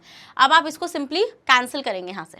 ठीक है, पहले आप इतने का स्क्रीनशॉट लो ज़रा जल्दी से, इतने का स्क्रीनशॉट ले लिया नहीं ले लिया? हाँ जी, ले लिया या नहीं ले लिया? ले लिया ना आपने इसका स्क्रीनशॉट। ठीक है, तो अब अगर हम लोग यहाँ पे देखेंगे बेटा आपका ये निकल कर कितना आ जाएगा आपका पूरा कैलकुलेट होने के बाद 12 पॉइंट। आप इसकी कैलकुलेशन तो कर ही सकते हैं ना, मैथमेटिकल कैलकुलेशन तो हो ही जाएगी, मैंने पूरी फिजिक्स आपको बता दी है वहाँ पे। तो आपको करना है बेटा, जब आप उसको डिवाइड कर लेंगे तो डिवाइड करने के बाद आपका आ जाएगा ये 12.5। ठीक है, मीटर समझ में आ गया, 12.5 मीटर आपका ये आंसर आ जाएगा। और उसको एक और चीज पे कैलकुलेट कर लेना। ठीक है, इजी है उसको कैलकुलेट करना। ओके मैम, नेक्स्ट आते हैं बेटा आपका अब आपसे क्या पूछ रहे हैं, चलिए अब आपसे देखते हैं नेक्स्ट क्या पूछ रहे हैं, the total time it takes to return to the surface to the earth. ये बोले कितना टाइम लगेगा बेटा उस बॉल को अर्थ के सरफेस तक आने में। मतलब कि अगर आप किसी बॉल को ऐसे फेंक रहे हो तो उसको कितना टाइम लगेगा नीचे आने में। तो देखो सिंपल सी बात है बेटा, मैंने आपको एक बात बताई थी, जितना टाइम ऊपर जाने में लगता है ना उतना ही टाइम नीचे जाने में लगता है, सेम इक्वल टाइम। मतलब अगर आपने ये कैलकुलेट कर दिया तो आप ये भी इजिली निकाल लोगे, ये सेम ही होगा। ठीक है, तो हम ये देखेंगे बेटा, ये पूछना आपसे टोटल टाइम, मतलब ये बताओ टोटल, मतलब पहले नीचे से ऊपर फिर ऊपर से नीचे, ये टोटल पूछ रहे हैं आपसे। आप क्वेश्चंस को डील करना सीखो, कैसे करना है। ठीक है, कर लोगे उसको इजीली डील। अब आप देखो मैं बताती हूँ कैसे करना है आपको। अब आप देखो आपके पास क्या क्या आ गया बेटा, आपके पास h भी आ गया था, बट आपको तो सिंपली t निकालना है ना। तो पहली वाली से निकालो, v is equals to u plus g t. v कितना है बेटा, v तो 0 हो जाएगा आपका, u कितना हो जाएगा बेटा 49, माइनस में आपका हो जाएगा कितना 9.8 इंटू टी इजी। अब आपका ये कैलकुलेट करना, आपको ये कैलकुलेट करना तो v माइनस यू।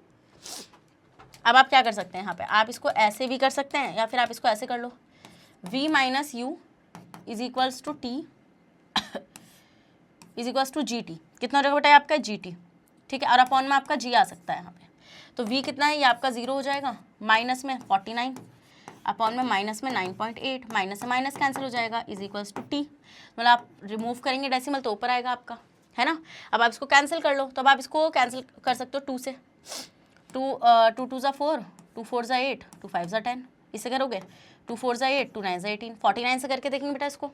तो 49 से अगर मैं करके देखूंगी तो 5 टाइम देखेंगे, 5 9 ज़ा 45, 4 कैरी, 5 4 ज़ा 20, 245, मतलब 5 टाइम पूरा चला जाएगा बेटा ये।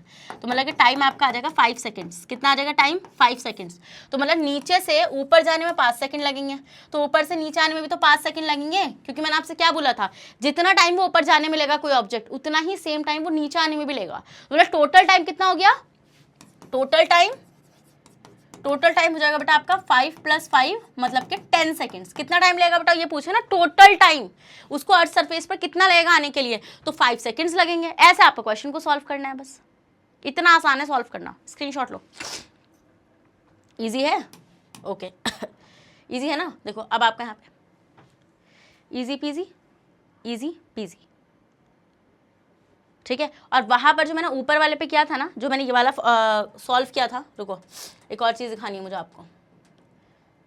मैंने आपका वो वाला जो सॉल्व किया था क्वेश्चन, उसमें मैंने आपको माइनस वाली चीज़ नहीं बताई थी शायद, कोई नहीं अभी बता देती हूँ, दिक्कत की बात थोड़ी है। वैसे अगर आपको आता हो तो आप इजीली कर लोगे, हाँ स्टूडेंट हो भाई मेरे, वो भी चलो कोई नहीं, बता देती हूँ मैं फिर भी, I don't want to take a risk.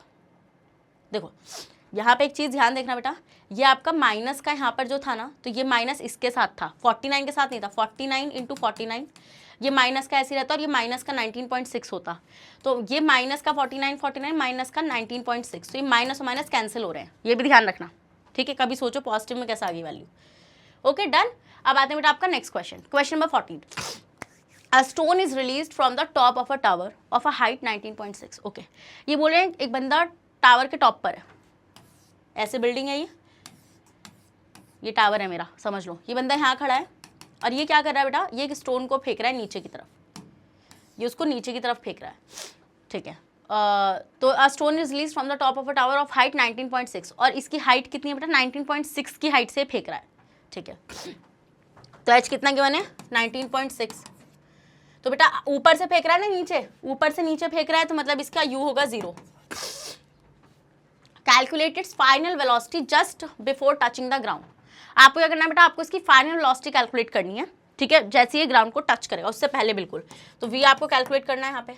अब बेटा अगर मैं बात करूँ यहाँ पे जी की, एक्सेलरेशन ड्यू टू ग्रेविटी, ऊपर से नीचे फेंक रहा है बेटा ये, तो ये आपकी पॉजिटिव होगी 9.8 मीटर पर सेकेंड स्क्वायर, ठीक है। समझ में आ गया आप लोगों को वाली चीज़। अब आपको क्या पूछना है, वे पूछना है। अब आप अकल लगाओ कौन सा यूज़ कर सकते हो, बताओ कैसे कैलकुलेट कर सकते हो। टी आपको गिवन नहीं है, बिल्कुल गिवन नहीं है टी, है ना। आप अगर फर्स्ट इक्वेशन भी लगाते हैं तो आपको टी चाहिए था, अगर आप वी कैलकुलेट करना चाहते हैं तो। आपके पास एच है बेटा, तो एच से आप कैसे कैलकुलेट कर सकते हो, क्या फाइनल वेलोसिटी। अगर मैं उसकी बात करूँगी थर्ड इक्वेशन की, तो v square minus u v square is equals to u square plus 2GH। क्या इससे हो सकता है फाइंड, देख लो जितनी भी चीज़ें गिवन है, क्या इससे फाइंड हो सकता है।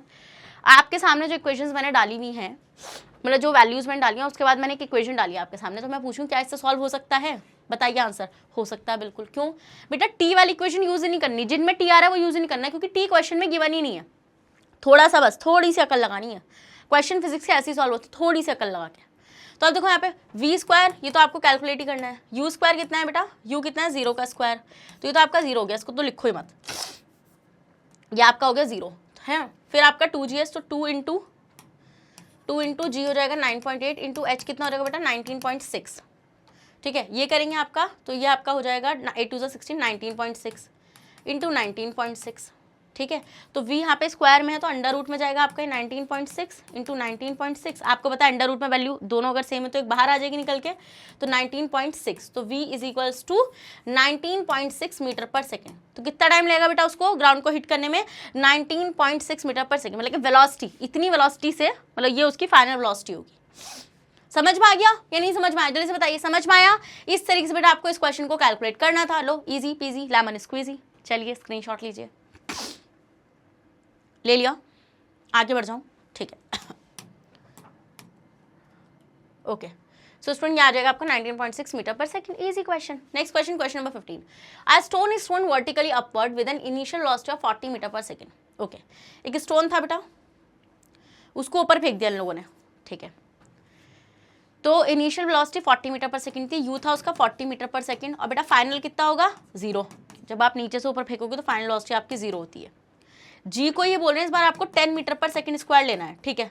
बट अब याद रख लेना ये माइनस में होगा, ये माइनस में होगा, क्यों? क्योंकि एक्सेलरेशन ड्यू टू ग्रेविटी, ऊपर की तरफ जा रहा है स्टोन, ठीक है। Find the maximum height, H आपको कैलकुलेट करना है कि कितनी हाइट तक आपका स्टोन पहुंचेगा। What is the net displacement and the total distance covered by the stone. ये बोल रहे हैं बेटा कितना नेट डिस्प्लेसमेंट होगा या फिर टोटल डिस्टेंस बताइए जो स्टोन कवर करेगा। इजी है, मैं बताती हूँ कैसे करना है। चलो पहले आप क्या करना है आपको, सबसे पहले हम लोग क्या करते हैं, हम मैक्सिमम हाइट को कैलकुलेट कर लेते हैं। इजी ये वाला कैलकुलेट करना। पहले हम देखेंगे क्या क्या चीज़ें गिवन है, ठीक है। सो गिवन जो है बेटा उनको लिखेंगे। गिवन क्या क्या है, गिवन में हम लोग को इनिशियल वेलोसिटी गिवन है which is 40 metre per second. फिर बेटा जी गिवन है हमें कितना, 10 metre per second square. And आपको जी को नेगेटिव में लेना पड़ेगा, क्योंकि बेटा इसको नेगेटिव में क्यों लेना पड़ेगा, क्योंकि स्टोन ऊपर की तरफ जा रहा है। 10 metre per second square. Find the maximum height, तो वी तो बेटा आपका यहाँ पे 0 हो जाएगा, क्योंकि आप ऊपर फेंक रहे हो ना स्टोन को, है ना। और आपका एच आपको कैलकुलेट करना है। बताओ भाई कौन से कर सकते हो, third equation of motion, easy है, कैलकुलेट करना आसान है उसको। Yes ma'am. सो मतलब कि आपका ये हो जाएगा आपका v square is equals to minus u square is equals to 2gh। ये हो जाएगा फॉर्मूले में, है ना। तो हम लोग 2gh को ना इधर साइड लिख लेते हैं, ऐसा आसान रहा है। V square minus u square, easy होगा आप सॉल्व करना, बिल्कुल इजी होगा। एच आपको कैलकुलेट करना है ना, तो 2 इंटू जी कितना है -10 into h is equals to v आपका बेटा 0 है, तो ये तो 0 हो गया। यू माइनस का और यू कितना है बेटा आपका, यू है आपका 40 का स्क्वायर, ठीक है। ये हो जाएगा आपका -20 एच इज इक्वल्स टू, ये तो आपका ये रहेगा, ठीक है। ये माइनस में रखा है ना 20 को, ये 4 4 जा 1600, ठीक है, ओके। तो h is equals to -1600 upon minus का 20, ये 0 से 0 कैंसिल, 2 8 जा 16 मतलब 80, और माइनस से माइनस कैंसिल हो जाएगा, तो h is equals to 80 metre. तो कितनी हाइट तक पहुंचेगा बेटा स्टोन आपका पहुंचेगा 80 मीटर की हाइट तक। कितनी हाइट तक पहुंचेगा वो सिर्फ आपका 80 मीटर की हाइट तक पहुंचेगा, ठीक है। पहले इतने का स्क्रीनशॉट लो जरा जल्दी से स्क्रीनशॉट, इतने का 80 मीटर तक वो पहुंच जाएगा आराम से, ठीक है। सो मतलब आप देखोगे यहाँ पे गिवन डेटा में आपने वेलोसिटीज़ वगैरह रख दी, ठीक है, आपने पूरा यहाँ पे कैलकुलेट किया बेटा, एंड कैलकुलेट करने के बाद आपका आएगा 80 मीटर। अब यार इतना आसान है ना, मतलब मैं यहीं पे आपको देखना चाहती थी कि कितना आप सोच सकते हो। उस स्टोन को उसने ऊपर फेंका तो कितनी हाइट कवर करी, 80 मीटर करी या नहीं करी। वो पूछे तो टोटल डिस्टेंस उसने कितनी कवर करी, तो बेटा जब वो ऊपर गया होगा तो वो नीचे भी तो आया होगा, या ऊपर ही रह गया हो हवा में, अरे मैम मैं तो ऊपर ही घूम रहा था मजा आ गए थे, ऐसा थोड़ी होगा। तो टोटल डिस्टेंस उसने कितनी कवर करोगी बेटा, जितना ऊपर गया उतने में ही वो नीचे आया होगा। तो मतलब टोटल डिस्टेंस उसने कितनी कवर करी, 80 + 80 160 मीटर। बट डिस्प्लेसमेंट में खेल आता है यहाँ पे, जिसने मेरे साथ मोशन पढ़ रखा है उसको तो कोई डाउट आ ही नहीं सकता, मैं गारंटी देती हूँ यहाँ पे खड़े होके। तो बेटा टोटल डिस्टेंस कितनी हो जाएगी, टोटल डिस्टेंस मतलब जितनी भी उसने कवर करी है, मैंने आपको क्या बताया था, टोटल डिस्टेंस जितना भी कवर करा है उसने एरिया, मतलब जितनी भी लेंथ उसने कवर करी है, मतलब 80 ऊपर जाने में लिया उसने, 80 मीटर नीचे आने में लिया, मतलब लेंथ उसने, तो मतलब कि 160 मीटर। भाई जितनी डिस्टेंस ऊपर के लिए कवर करेगा सेम डिस्टेंस नीचे के लिए कवर करेगा। समझ में आता है इतना पॉइंट? Yes ma'am. अब अगर मैं बात करूं बेटा डिस्प्लेसमेंट की, टोटल डिस्प्लेसमेंट की अगर मैं बात करूं यहाँ पे,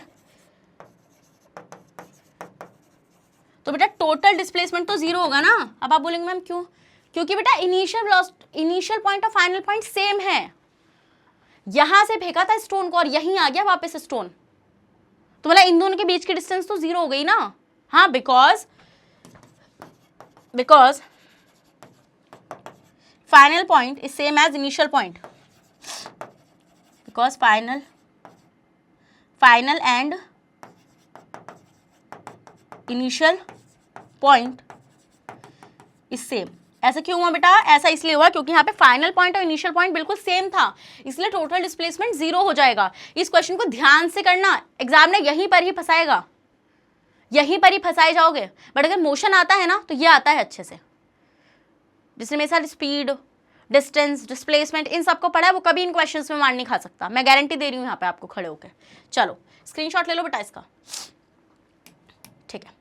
नेक्स्ट आता है बेटा आपका question number 16, calculate the force of gravitation between the earth and the sun. Okay, क्या करना है बेटा आपको, यहाँ पे आपको फोर्स ऑफ ग्रेविटेशन को अर्थ और सन के बीच में कैलकुलेट करना है, ठीक है। Given the mass of earth, mass of earth given है बेटा आपको, एंड ऑफ सन, सन का गिवन है, एवरेज डिस्टेंस गिवन है आपको between two is 1.5 into 10 11 metre, मतलब कि आर रेडियस। ओके, इन दोनों के बीच के आपको ये गिवन है। तो आपको क्या करना है बेटा, सबसे पहले आप देखो आपको कैलकुलेट क्या करना है, आपको क्या कैलकुलेट करना है बेटा, फोर्स ऑफ ग्रेविटेशन को आपको कैलकुलेट करना है।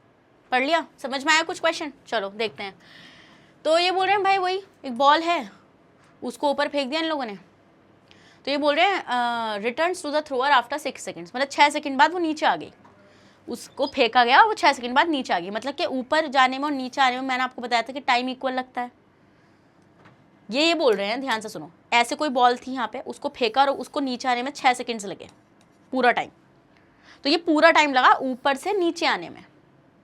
अब एक बात बताओ, तो ऊपर जाने में कितना टाइम लगा होगा? 6 का हाफ करोगे ना, ऊपर जाने में 3 सेकंड्स लगे होंगे बेटा, और नीचे आने में भी 3 सेकंड्स लगे होंगे। तो इन 6 को ऐसे डिवाइड कर, 6 को ऐसे तोड़ लो, क्योंकि आपको पता है जितना टाइम ऊपर जाने में लगता है उतना ही नीचे आने में लगता है। Equation of motion of freely falling bodies लगाया है ना मेरे साथ, तो बस कोई डाउट ही नहीं आना चाहिए इस चीज़ पे, ठीक है। अब ये बोल रहे हैं पहले आपको क्या कैलकुलेट करना है बेटा, the velocity with which it was thrown up. आपको वेलोसिटी कैलकुलेट करनी है बेटा जिस वेलोसिटी से इसको ऊपर फेंका गया है, मतलब कि जब नीचे से ऊपर फेंका थ्रोअर ने इसको, तो उस टाइम पर आपको वेलोसिटी कैलकुलेट करनी है ना। आपको पता है बेटा इनिशियल वेलोसिटी, फाइनल वेलोसिटी तो इसकी 0 हो जाएगी। इनिशियल वेलोसिटी आपको कैलकुलेट करनी है कि कितनी वेलोसिटी से फेंका गया है। ओके, करोगे? चलो देखते हैं। तो ए वाले में हमें क्या कैलकुलेट करना है बेटा, टू कैलकुलेट यू, वी आपकी 0 हो जाएगी, क्योंकि मैंने आपको बताया था कि जब आप नीचे से ऊपर फेंकेंगे तो वी उस टाइम पे आपका 0 रहेगा। समझ में आ गया बेटा ये वाला पॉइंट आप लोगों को? अब अगर जी की बात करूंगी बेटा, तो जी की वैल्यू माइनस में रहेगी, प्लीज़ इस चीज़ को याद रखना, ठीक है। जी की वैल्यू क्या रहेगी आपकी, माइनस में रहेगी, माइनस के 9.8 मीटर पर सेकेंड स्क्वायर, क्योंकि आप नीचे से ऊपर फेंक रहे हैं, तो जी आपका नेगेटिव होगा। ओके डन, ठीक है मैम, जी आपका नेगेटिव हो जाएगा। फिर आपको बोल रहे हैं टाइम कितना बेटा, टाइम तो अब आपको पता ही चल गया, 3 सेकेंड्स लगेंगे, क्योंकि जितना टाइम। अब आपको क्या कैलकुलेट करना है बेटा, आपको यू कैलकुलेट करना है। कौन से से कर सकते हो, जल्दी बताओ। अरे इजी है, पहले इक्वेशन ऑफ मोशन लगाओ, निकालो यहाँ पे आपका वी, वो u, v is equals to u plus 80, तो ए की जगह जी आएगा यहाँ पे, है ना। तो u आपको निकालना है ना बेटा, यहाँ पे आपको u निकालना है, तो v minus g t is equals to आपका हो जाएगा u। तो मतलब v कितना है बेटा आपको, v तो 0 हो जाएगा यहाँ पे, v तो आपका 0 हो जाएगा, तो माइनस जी माइनस 9.8 इंटू टाइम कितना है बेटा 3 इज इक्वल्स टू u। तो माइनस माइनस प्लस हो जाएगा नहीं हो जाएगा, बिल्कुल हो जाएगा मैम, ठीक है। तो 8 3 ज़ा 24 एंड पहले आप इतने का स्क्रीनशॉट लो, यहाँ जगह ही नहीं हो रही, कहाँ करें? चलो कोई नहीं, ठीक है। यहाँ पे मैंने 9.8 के हिसाब से निकाल रही हूँ मैं। 8 3 ज़ा 24, 2 कैरी हो जाएगा, 9 3 ज़ा 27, 27 में 2 कितना हो जाएगा बेटा आपका, ये 29.4 मीटर पर सेकेंड। तो यू कितना आएगा आपका बेटा, यू निकल कर आएगा आपका 29.4 मीटर पर सेकेंड। देखो ना, 8 3 ज़ा 24, 2 कैरी, 9 3 ज़ा मतलब 3 9 ज़ा 27, 27 में 2 29.4। ये 9.8 के लिए आया है, अगर आप 10 की वैल्यू रखते तो सीधा 30 आता। अगर जी में अगर आप 10 की वैल्यू रखते, मैंने जी की वैल्यू को 9.8 रखा है, प्लीज़ स्क्रीनशॉट लो, ये समझ लेना। अगर 10 देखो जी के लिए अगर 10 रखोगे तो क्या आएगा यहाँ पे आपका, वी तो आपका 0 है, माइनस 10 है ना, माइनस का माइनस माइनस प्लस हो जाता है, यहाँ पे माइनस माइनस प्लस हो जाता एंड मल्टीप्लाई बाय 3, तो it will B 30 metre per second, अगर जी की वैल्यू को 10 रखते हैं, ठीक है। स्क्रीनशॉट ले लो, दोनों की तरीके से बता दिया मैंने आपको।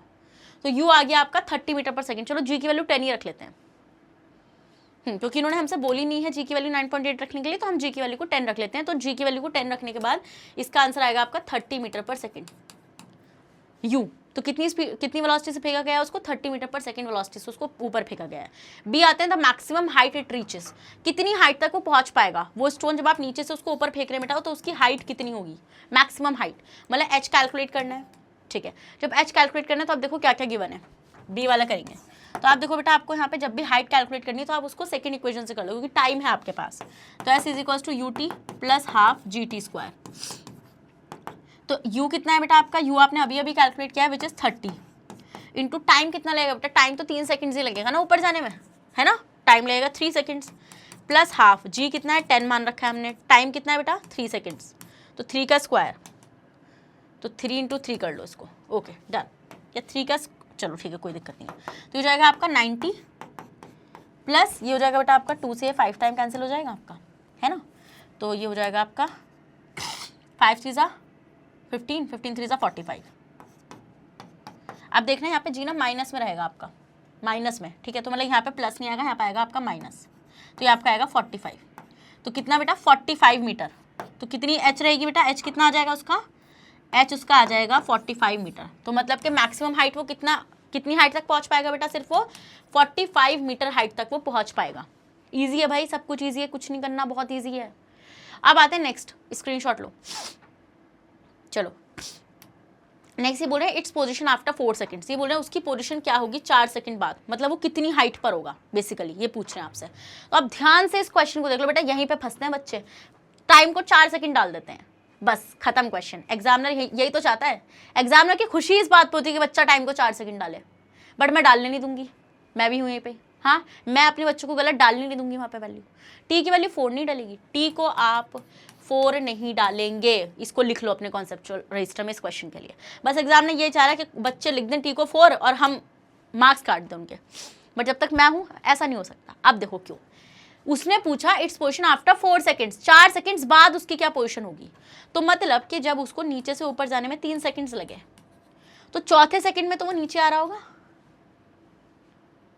तो आफ्टर 4 सेकंड्स मतलब 1 सेकंड बाद।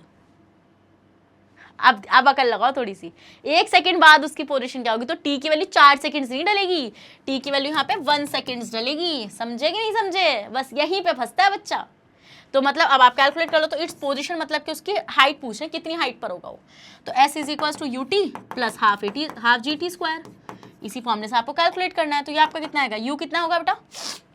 अब एक बात बताओ, वो ऊपर से नीचे आ रहा है, आफ्टर 4 सेकंड्स वो ऊपर से नीचे आ रहा है, तो यू तो आपका 0 हो जाएगा इस केस में, यू हो जाएगा आपका 0, जी आपका यहाँ पे पॉजिटिव रहेगा बेटा, क्योंकि ऊपर से नीचे आ रहा है अब, हाँ 3 सेकंड बाद ऊपर से नीचे आएगा वो स्टोन, क्योंकि टोटल उसने 6 सेकंड्स लिए हैं। तो इसका मतलब यहाँ पर कितना हो जाएगा बेटा, यू हो जाएगा आपका 0, टी आपका कितना हो जाएगा, तो ये भी 0 हो जाएगा पूरा सॉरी ठीक है, तो जी सॉरी, तो जी की वैल्यू कितनी हो जाएगी बेटा, जी की वैल्यू हो जाएगी +10, प्लस टाइम कितना लग रहा है बेटा उसको 1 सेकेंड, तो मतलब कितना लगेगा बेटा उसको लगेगा 5, मतलब कि वो 5 मीटर तक, कितनी एच होगी उसकी, वो 5 मीटर तक ट्रैवल कर चुका होगा, 1 सेकंड बाद तक वो 5 मीटर तक ट्रैवल कर चुका होगा। बट ये पूछ रहा है इट्स पोजीशन आफ्टर 4 सेकंड्स, तो ये तो 5 मीटर उसने 1 सेकंड में ट्रैवल करा है ना, बट ये पूरे 4 सेकंड्स बाद पूछ रहे हैं, तो 3 सेकंड में उसने कितना ट्रैवल किया था बेटा, अभी बताओ कितना किया था, आपने देखा था ना पीछे अभी, 40 किया था, 45 किया था, 45 माइनस 5, इसमें से आप ये वाला निकाल दो 1 सेकंड वाला, तो मतलब आपका कितना आ जाएगा, ये आएगा आपका 40 मीटर। तो कितनी आ जाएगी बेटा आपकी एच आ जाएगी 40 मीटर। तो मतलब 4 सेकंड बाद वो कहाँ पर होगा, 40 मीटर की डिस्टेंस पर होगा ग्राउंड से। Easy peasy lemon squeezy. चलिए स्क्रीनशॉट लीजिए,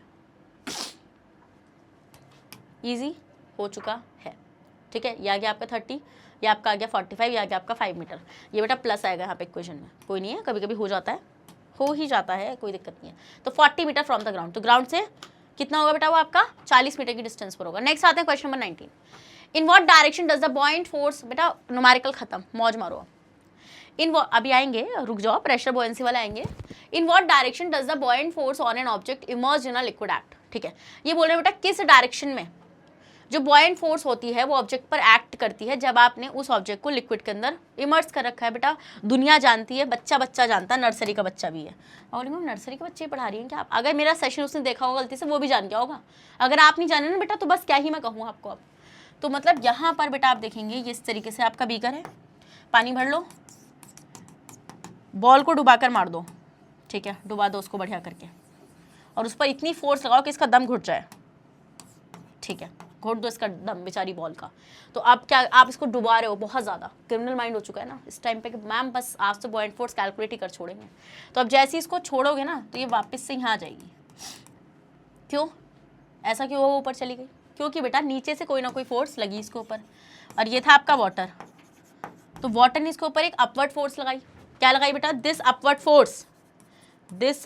force is called buoyant force. इसको हम क्या बोलते हैं बेटा, इसको हम लोग बोलते हैं बॉयंट फोर्स। तो बॉयंट फोर्स किस डायरेक्शन में लगती है, अपवर्ड डायरेक्शन में लगती है। ये क्या पूछ रहे थे, in what direction does the buoyant force on an object emerge in a liquid act. तो अपवर्ड डायरेक्शन, बात खत्म। बॉयंट फोर्स क्या होती है, अगर जो बच्चे ये सोचे मैडम हमें तो बॉयंट फोर्स से नहीं आ रहा, आप ये क्या बता रही हो डायरेक्शन वगैरह, बेटा बॉयंट फोर्स होती है जो लिक्विड किसी ऑब्जेक्ट के ऊपर लगाता है जब आपने वो ऑब्जेक्ट उस लिक्विड के अंदर इमर्ज कर रखा होता है। So the force exerted on an object by a liquid immersed in it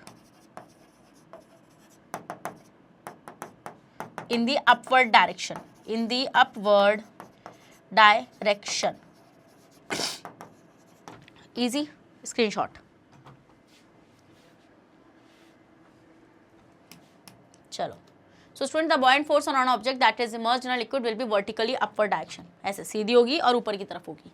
next आते हैं question number 20, why does a block of plastic released under water come up to the surface. ये बोल रहे क्यों जब आपने एक प्लास्टिक के ब्लॉक को रिलीज किया अंडर वाटर तो वो सरफेस पर क्यों आ गया, बिकॉज ऑफ बॉयंट फोर्स। मैंने आपको बताया ना, लिक्विड एक प्रेशर, लिक्विड एक फोर्स एक्सर्ट कर रहा है ना उस पर in the vertically upward direction. So the density of plastic is denser then that of water, so therefore the force of buoyancy on plastic ball block will be greater than the weight of the plastic block. अब बेटा एक और simple सी बात है कि आपका plastic block का वेट भी कम है, मतलब उसकी डेंसिटी भी कम है। तो हम यहाँ पे क्या देखते हैं बेटा, लिक्विड की डेंसिटी ज़्यादा होने की वजह से उसने ज़्यादा बॉयंट फोर्स अप्लाई कर दिया उस ब्लॉक के ऊपर। So the acceleration of plastic ball is going to be in the upper direction, so the plastic block come up to the surface of water. Simple सी बात है, ये लो, ये प्लास्टिक मान लो, ये ब्लॉक ले लो, यहाँ पे मान लो मैं बॉटल ही ले लूँ एक प्लास्टिक की, बताओ यार कैसी बॉटल है, कोई दिक्कत नहीं है, ये प्लास्टिक बॉटल ले लो मैं। अब आपको ये चीज़ पता है बेटा, इस प्लास्टिक बॉटल का वेट कम है या नहीं है, वेट कम है या नहीं है, या वेट छोड़ो डेंसिटी ले लो, इसकी डेंसिटी कम है। तो डेंसिटी कम है किससे, लिक्विड से, लिक्विड की डेंसिटी ज़्यादा है, लिक्विड की डेंसिटी ज़्यादा है और प्लास्टिक बॉटल की डेंसिटी कम है, तो उस वजह से इसने ज़्यादा बॉयंट फोर्स लगा दिया इसके ऊपर। अब ज़्यादा बॉयंट फोर्स लगा दिया तो बेटा निकल लिया ये ऊपर की तरफ को। हाँ ईजी, बस। नेक्स्ट क्वेश्चन, क्वेश्चन नंबर 21 देखते हैं। The volume of 50 gram of a substance is इतना, ठीक है। ये बोल रहे हैं कि 50 ग्राम सब्सटेंस की वॉल्यूम इतनी है, वो मास है 50 ग्राम उस सब्सटेंस का। If the density of water is इतनी which will the substance float और सिंक। ये बोल रहे हैं कि अगर वाटर की डेंसिटी इतनी है जिसमें आपने उसको डुबो रखा है, वाटर में डुबो रखा है, तो ये बोल रहे हैं कि ये सब्सटेंस फ्लोट करेगा या सिंक करेगा। बेटा डेंसिटी निकाल दो इस सब्सटेंस की। अगर आपको देखो सिंपल सा कॉन्सेप्ट बताती हूँ, ऑब्जेक्ट सिंक कर जाएगा अगर ऑब्जेक्ट डेंसिटी ज़्यादा हो गई वाटर से। सिंपल सा कॉन्सेप्ट, इसको याद कर लो, जिंदगी में ऐसा क्वेश्चन नहीं गलत हो सकता आपसे। ऑब्जेक्ट डेंसिटी अगर ज़्यादा है किससे, आपकी वाटर डेंसिटी से, किससे बेटा, वाटर डेंसिटी से, तो उस केस में आपका ऑब्जेक्ट सिंक कर जाएगा। अगर ऑब्जेक्ट को फ्लोट कराना है तो बस उसके दो ही केस हैं, या तो ऑब्जेक्ट डेंसिटी और वाटर डेंसिटी को इक्वल कर दो, या फिर वाटर की डेंसिटी को ज़्यादा कर दो। क्या, या तो ऑब्जेक्ट डेंसिटी को वाटर डेंसिटी के इक्वल कर दो, या फिर क्या करो बेटा, ऑब्जेक्ट डेंसिटी को कम कर दो वाटर डेंसिटी से। उस केस में आपका ऑब्जेक्ट फ्लोट कर जाएगा, बस। अब ये बोल रहे हैं कि वाटर की डेंसिटी अगर 1 ग्राम सेंटीमीटर क्यूब है, पहले इतने को ना लिख लो, इसका स्क्रीनशॉट ले लो।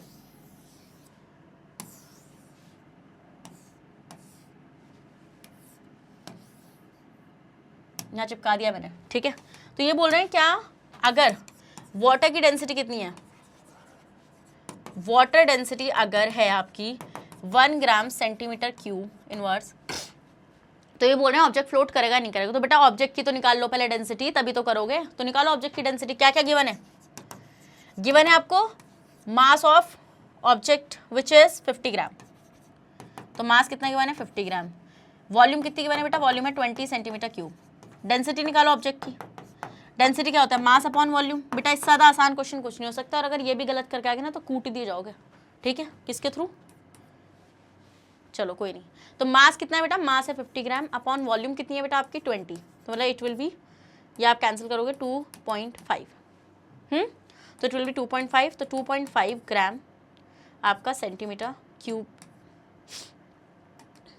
ये ऑब्जेक्ट की डेंसिटी आ रही है बेटा, है ना। तो ऑब्जेक्ट की डेंसिटी ज़्यादा आ रही है कम आ रही है, वाटर की डेंसिटी 1 है और इसकी 2.5, तो बेटा ऑब्जेक्ट डेंसिटी हम देख रहे हैं यहाँ पे कि ऑब्जेक्ट डेंसिटी आपकी ज़्यादा आ रही है वाटर डेंसिटी से, वाटर डेंसिटी से आपकी ऑब्जेक्ट डेंसिटी ज़्यादा आ रही है, आ रही है आपकी 2.5 और ये आ रही है आपकी 1। मतलब ऑब्जेक्ट डेंसिटी अगर ज़्यादा होती है वाटर डेंसिटी से तो ऑब्जेक्ट करेगा सिंक, तो ये करेगा आपका सिंक, मतलब डूब जाएगा, डूब जाएगा, समझ रहे हो, डूब मर जाएगा ये पानी के अंदर। कोई नहीं, चलो स्क्रीनशॉट ले लो। तो हम देखेंगे यहाँ पे आपका ऑब्जेक्ट क्या कर जाएगा, कंगिया। So the density of substance is greater than density of water, so the subject will so the substance will sink. Next question and this is the last question for this session and जाओ उसके बाद खेलो कूदो मौज बनाओ। अब आप बोलेंगे ma'am हाँ हमें तो और कुछ पढ़ना ही नहीं है साइंस का, आप तो बस साइंस पढ़ा के बोलती है बस निकल लो। हाँ चलो कोई नहीं, पढ़ लेना और भी। So the volume of a 50 gram sealed packet is इतना, 50 ग्राम का एक सील्ड पैकेट है जिसका वॉल्यूम इतना है। Will the pocket float or sink in water if the density of water is इतना? What will be the mass of the water displaced by this packet? बेटा इतना आसान क्वेश्चन जो अभी कराया बिल्कुल सेम ऐसा। चलो कोई नहीं, फिर भी हम कराएंगे। सबसे पहले गिवन लिखो, जो भी चीज़ें गिवन है उनको सबको उठा के डाल दो यहाँ पे। तो गिवन में वॉल्यूम गिवन है, वो कितनी है बेटा volume, 350 centimetre cube. Mass given है सब्सटेंस का 500 ग्राम। ये बोल रहे हैं क्या ये वाटर में फ्लोट करेगा नहीं करेगा, और वाटर की डेंसिटी दे रखी है कितनी, वाटर डेंसिटी गिवन है बेटा आपको 1 ग्राम सेंटीमीटर क्यूब इनवर्स। ठीक है, वाटर डेंसिटी है। तो सबसे पहले बेटा ऑब्जेक्ट डेंसिटी निकाल दो। ऑब्जेक्ट डेंसिटी निकालोगे, और उसका केस मैंने अभी पीछे पीछे बता ही रखा है। तो निकालो, डेंसिटी क्या होगी, मास अपॉन वॉल्यूम। मास कितना गिवन है ऑब्जेक्ट का, 500। वॉल्यूम कितनी गिवन है बेटा, 350। 0 से 0 काटो, इसको काट लो 5 से, 5 10 जा, 5 7 जा, काटो अब इसको, 7 जा 7, 3 आ जाएगा, पॉइंट ला के 0 बढ़ाओगे, 7 4 जा 28, 2 आ जाएगा, 0 लगेगा, 7 2 जा 40, मतलब इतना कुछ आएगा 1.42 के something gram centimetre inverse cube. अब एक बात बता दो बेटा, डेंसिटी तो ज़्यादा आ गई ऑब्जेक्ट की, मतलब ऑब्जेक्ट करेगा सिंक। ऑब्जेक्ट डेंसिटी ज़्यादा है बेटा यहाँ पे वाटर डेंसिटी से, वाटर डेंसिटी से कितनी आई है, ये आई बेटा निकल के 1.42 और ये थी 1, तो मतलब कि ऑब्जेक्ट कर जाएगा sink. Easy question, yes ma'am, screenshot ले लो। नेक्स्ट बोल रहे हैं बेटा what will be the mass of the water displace by this packet. ये बोल रहे हैं ये कितना मास ऑफ वाटर डिस्प्लेस करेगा। एक बात मैंने आपको बताई थी बेटा, according to Archimedes principle, Archimedes principle के अकॉर्डिंग मैंने आपको एक बात क्या बताई थी कि जो आपका डिस्प्लेस्ड वाटर होता है, displaced water is equals to the force exerted by water, है ना, जितनी मतलब बॉयंट फोर्स के इक्वल होता है आपका डिस्प्लेस्ड वाटर। ये अकॉर्डिंग टू आर्किमिडीज प्रिंसिपल था। बट हम लोग को क्या चाहिए, अब हम लोग ये चीज़ देखना बेटा कि आपसे पूछे कितना मास ऑफ वाटर डिस्प्लेस हुआ है इस पैकेट के थ्रू, तो वो हम कैसे निकालेंगे। देखो मैंने आपको एक बात बताई थी, अगर आप किसी ऑब्जेक्ट को डुबाने की कोशिश कर रहे हो तो वो उतने वॉल्यूम ऑफ वाटर को ही वहाँ से हटा पाएगी जितना वो जगह खुद, मतलब जितना उसकी वॉल्यूम है। तो मतलब कि volume of object, volume of an object is equals to the volume of displaced water, volume of displaced water, displaced water. ठीक है, कितनी हो जाएगी बेटा, वॉल्यूम हो जाएगी। तो कितना है ऑब्जेक्ट वॉल्यूम, कितना है 350, तो मतलब डिस्प्लेस्ड वाटर भी कितना होगा 350 वॉल्यूम में होगा। पहले आप इतने का स्क्रीनशॉट लो, जल्दी से लो। ठीक है, तो हम यहाँ पे क्या देखेंगे, वॉल्यूम ऑफ डिस्प्लेस्ड वाटर कितना था 350 पर centimetre cube. Therefore displaced water mass कितना रहेगा बेटा, मास कितना निकल कर आएगा आपका, तो प्रेशर आपका P, डेंसिटी कितनी है वाटर की, अब आप देखो ना P is equal to mv। ठीक है, तो डेंसिटी आपकी 1 है वाटर की, इंटू P कितना हो जाएगा बेटा आपका, P हो जाएगा वो V हो जाएगा आपका 350 विल इक्वल टू 350 ग्राम्स। तो मास कितना आएगा बेटा डिस्प्लेस्ड वाटर का 350 ग्राम आएगा। तो इस तरीके से आप इजीली निकाल सकते हैं। तो आपको पता है ना डेंसिटी ऑफ वाटर आपको गिवन थी 1 kg, तो density is equal to mass upon volume. ठीक है, वहाँ से डिस्प्लेस्ड वाटर का निकाल लेंगे आप, इजीली आ जाएगा आपका 350 ग्राम। तो बस खत्म करते हैं सेशन को। तो स्टूडेंट आई होप आपको सेशन अच्छे समझ में आ चुका है। अगर समझ में आ चुका है तो इसी बात पर रेड हार्ट कमेंट करो और सेशन को भी लाइक करो। आपको पता है बेटा Magnet Brains is the only platform in India where you can grab whole course in free of cost. और अगर आप CBSE बोर्ड से आते हैं, we are providing you the full detail course from KG to class 12। And if you are from the state boards जैसे कि MP board, UP board, Bihar board, Delhi board और Rajasthan board. तो बेटा हम लोग आपको प्रोवाइड करा रहे हैं 6 से लेके क्लास 12 तक की फ्री ऑफ कॉस्ट क्लासेस। और अगर आपको ई बुक्स और ई नोट्स चाहिए तो उसका लिंक मिलेगा नीचे आपको डिस्क्रिप्शन बॉक्स में, जाइए और जल्दी से उसको ग्रैब कर लीजिए। और आप हमें फॉलो कर सकते हैं through YouTube, Facebook, Instagram, Twitter, Telegram and WhatsApp. इन सब के थ्रू आप हमें जल्दी से फॉलो भी कर लीजिए। अब मैं मिलूंगी बेटा आपसे नेक्स्ट सेशन में, जहां पर हम लोग डिस्कस करेंगे इसके MCQs। तो बहुत इंपॉर्टेंट सेशन रहेगा। हमने बहुत अच्छे चैप्टर को कवर करा है, बहुत अच्छे पेस पर हम लोग चल रहे हैं सिलेबस के बेसिस पर। तो जब तक अपना ख्याल रखेगा, बने रहेगा मेरे साथ मैग्नेट ब्रेन्स पर। Thank you so much.